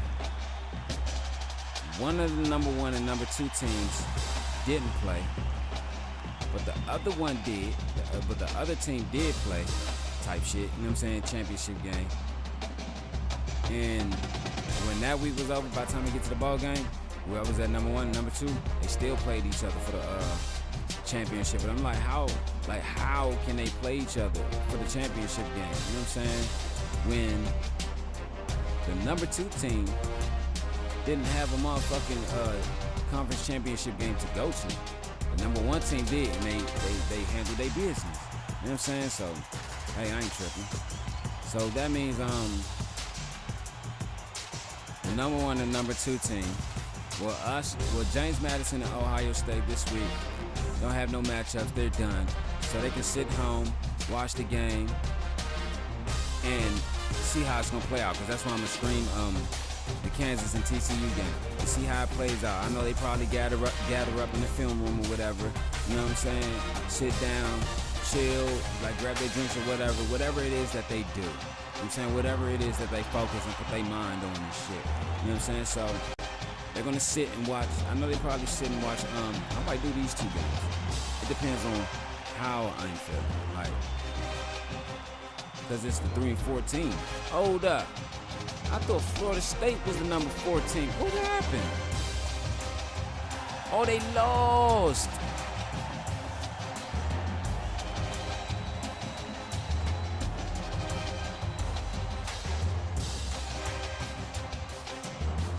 Uh-oh, BY, they lost right up under our nose.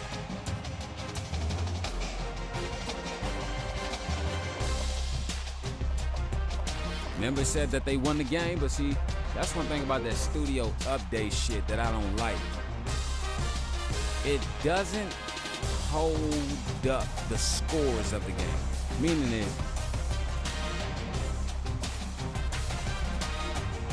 go for it. Next time, number 13. All right, hold on. Peep this.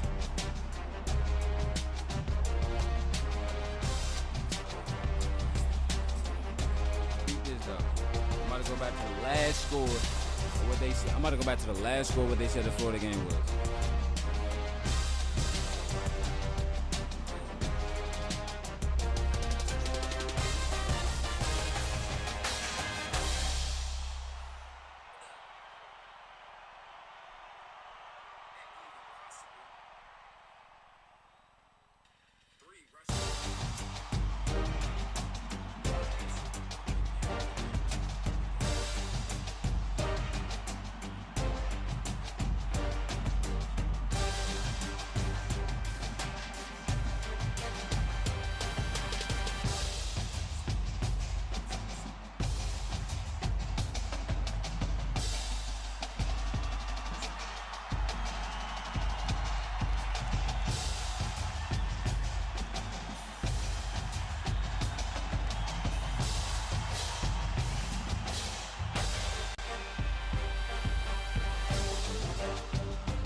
I'm still checking.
Hold on, I'm trying to see now.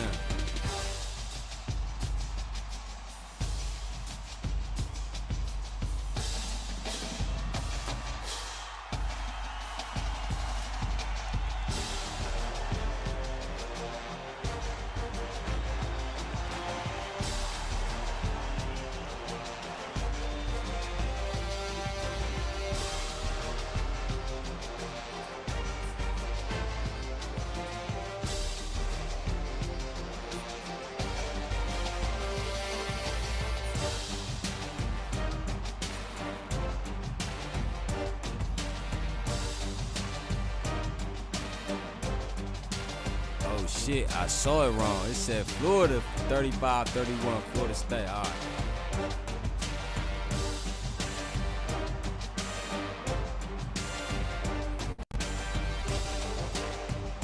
That's my fault. My apologies. I need to stop smoking, but I won't. But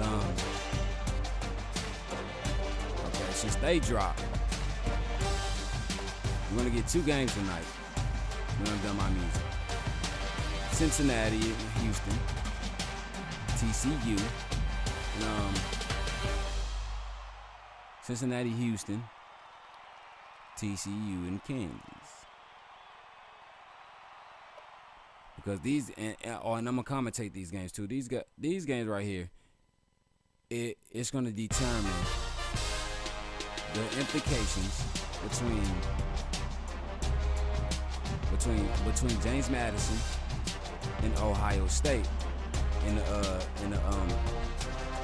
national championship. I know a lot of people saying like, okay, partially true, partially not true. How is that not true? Let me tell you. Because I think with a partially not, I think from both sides, like what people will say, what people won't say. You know what I'm saying? Because there's only two things people could say. They believe it or they don't believe it. No matter how you explain it, it's always going to come back to you explain it to how you believe it or you don't believe it. This is what I'm saying. These games right here, 3 and 4, right? Number 3 team, number 4 team, right? Boom. It's partially true about why I say it's national championship implications with these games, because why? James Madison and Ohio State, neither team, you know what I'm saying, don't play this week. So their next games will be their conference championship game. Big 12 championship game and the AAC championship game, but I don't think they have one here, if I'm not mistaken. This is what I'm saying.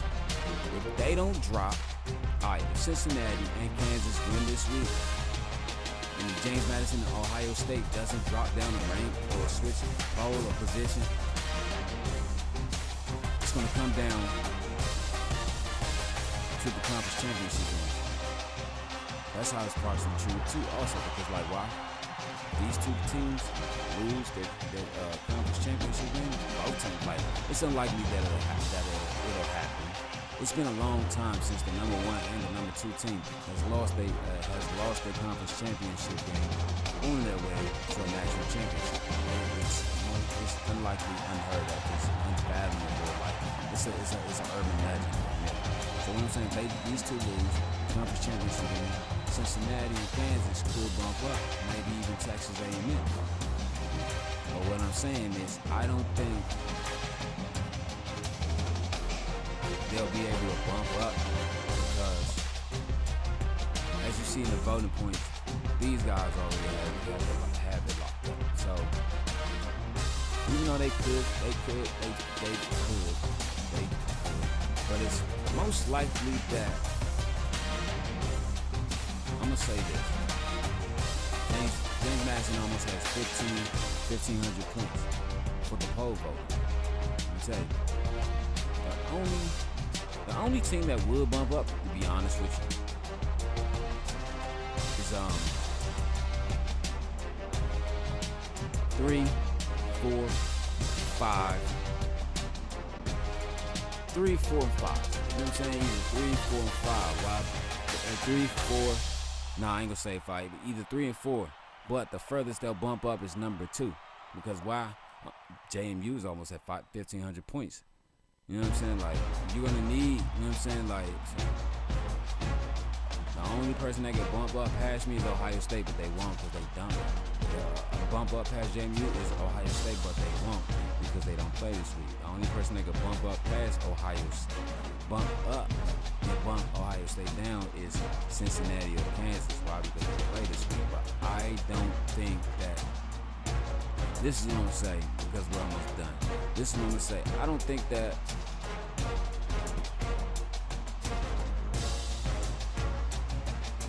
I don't think the polls will change. The only way they'll change this week or after this week is if Cincinnati or Kansas lose. It won't change because, well, look at this. Last week, they got James Madison only got 33 points. Ohio State got 28 points. So just imagine it. The number 3, number 4 team, I don't care if you spank your opponents by 100 points. It's not going to matter, dude. Because you want to know why? One, Kansas, you're not playing anyone. TCU is 1-9. So you'll probably only get like maybe 11, 12 12, 13, maybe 15 points at the most to bump up. But 15 points is only about 12.55, 12.56, I'm sorry. And then Cincinnati, we're playing the number 23 team. You know what I'm saying? You can win, you know what I'm saying? But you win, if you win the game this week, it'll be a good look and a good win for your national championship resume. Why?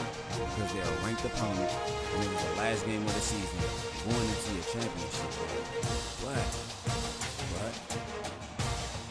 they're still not going to bump up. Why? Because they need anywhere between 300 to 400 points just to even make it to the number 2 and number 1 team. And I don't see them giving Cincinnati that many points. You know what I'm saying? See, they didn't even get voted. You know what I'm saying? They didn't even get voted this week. The only 2 teams that got voted this week is James Madison. So, from what it looks like in the polls, it's done. James Madison and Ohio State, they will meet for the national championship game. Okay, I'm going to say it like this. I'm talking from Dirty Crew Sports. Ask them. Boom.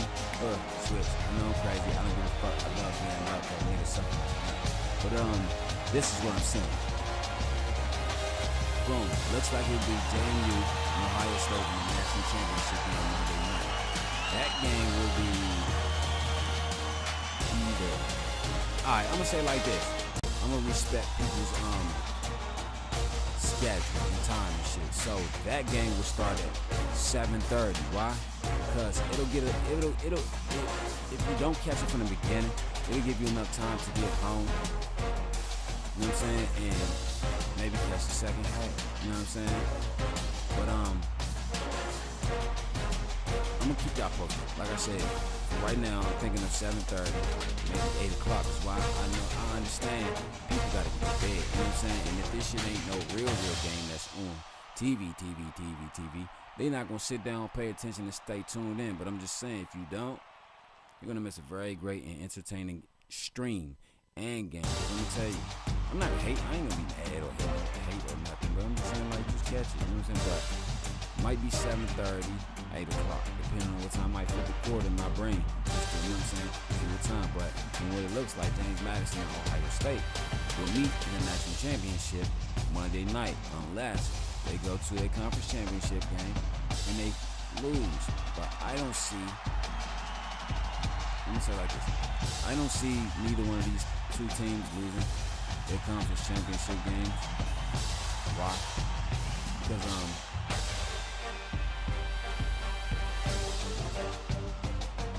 greatness is always hard to stop when it's already established.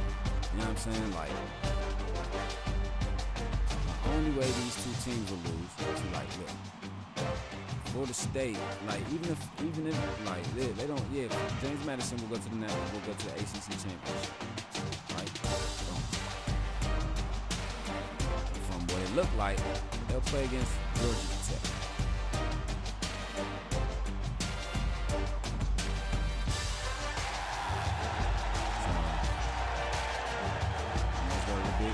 Big team. Ohio State and Wisconsin are the top 2 teams. So, from what it looks like, Ohio State and Minnesota will be, you know what I'm saying? Boom. So, what I'm going to do is, like I said, after I stream those games, and I'm going to sit and talk to you about the game streaming or whatever, you know what I'm saying? CPU versus CPU, you know what I'm saying? This is just gonna happen. Like, after those games tonight, we're gonna sit down, talk about what happened on the games, talk about what's gonna happen in the near future or whatever, and we're gonna simulate to the conference championship. And then when we get to the conference championship week, right after it's finished simulated, we're gonna take you to the scores and the schedule to see who plays. Because you wanna know why? We're gonna have some conference championship games. So this is how it's gonna go. Friday will be conference championship. I'm gonna start. This time I'm gonna start my conference championship. I'm gonna let the team that's schedule behind me because I know the ACC championship game is probably it's gonna be at 8 o'clock.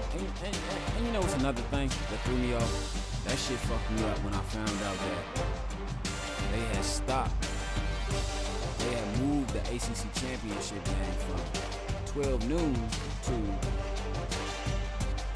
8 p.m. I was like, huh? Yeah, they moved it from 12 noon to 8 p.m. Yeah, like that ACC championship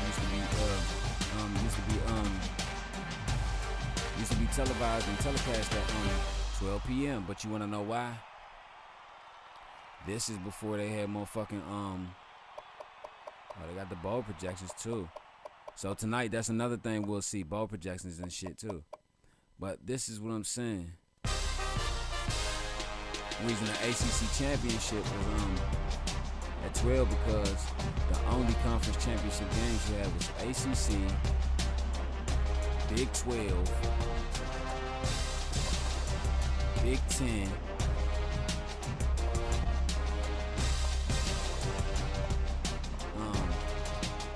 SEC, and Pac-12. So it used to be like this. This was the TV schedule. This championship game was at 12.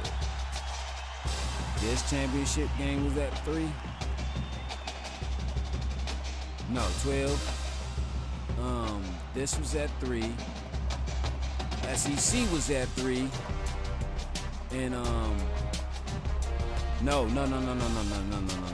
Well, I'm gonna say it like this. All right, this is how it was. ACC was at 12.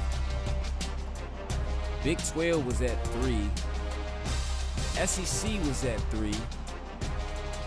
Big 10 and Pac-12 was at 8 o'clock at night.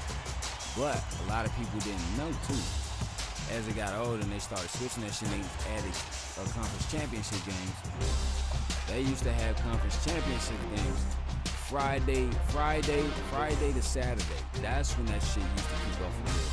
You know what I'm saying? A lot of the conference championship games used to be from Friday night to Saturday night. Why? Because the Mountain, when they added the Mountain West and all that shit, and they moved the ACC to 8 o'clock, the Mountain West and I don't know about visual. Mountain West and the MAC, yeah. Mountain West and the MAC, right? It was the Mountain West. Mountain West at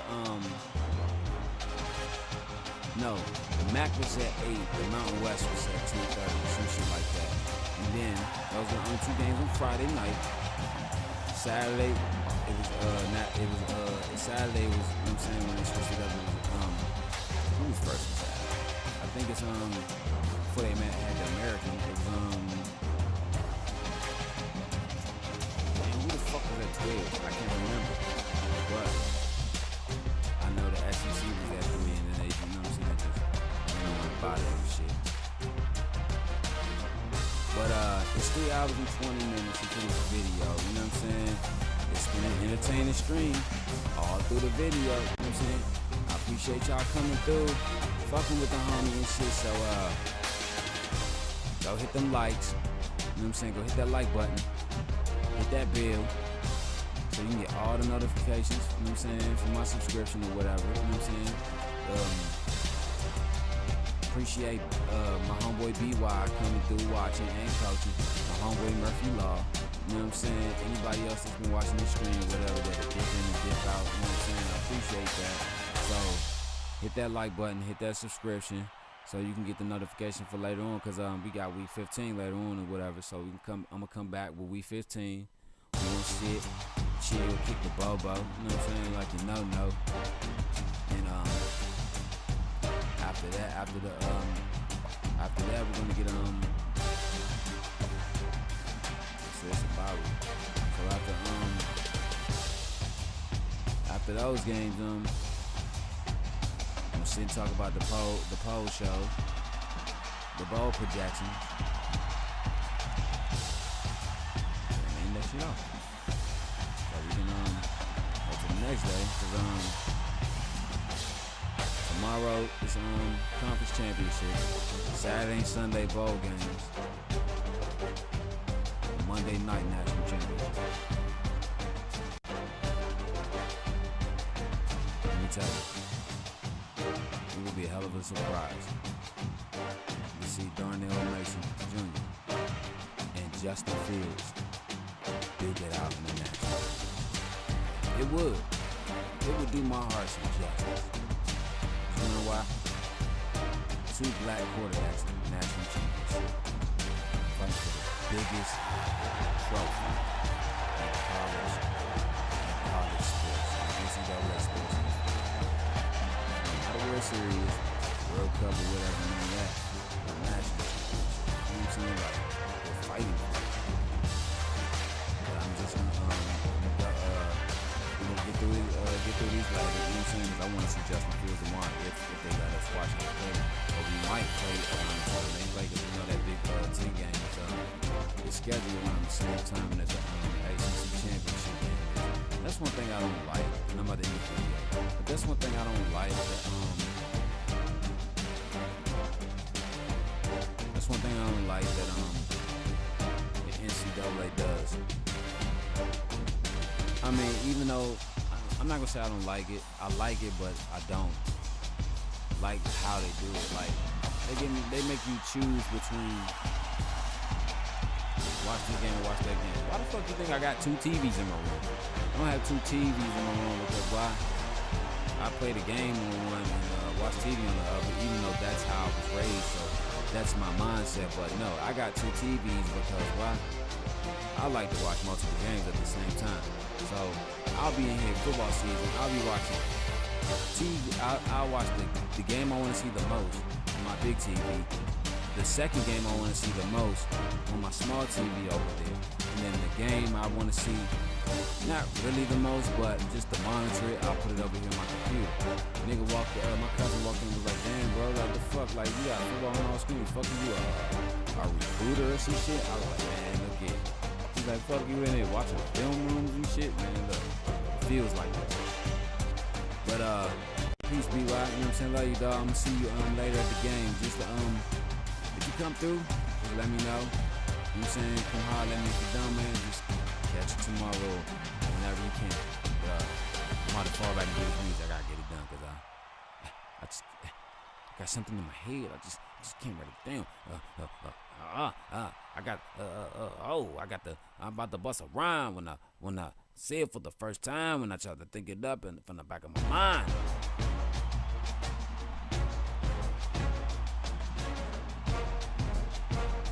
Rhymes. You feel me? See, when it's in the back of my mind as I bring it to the front, so I can say it for you one time. Here we go, yo.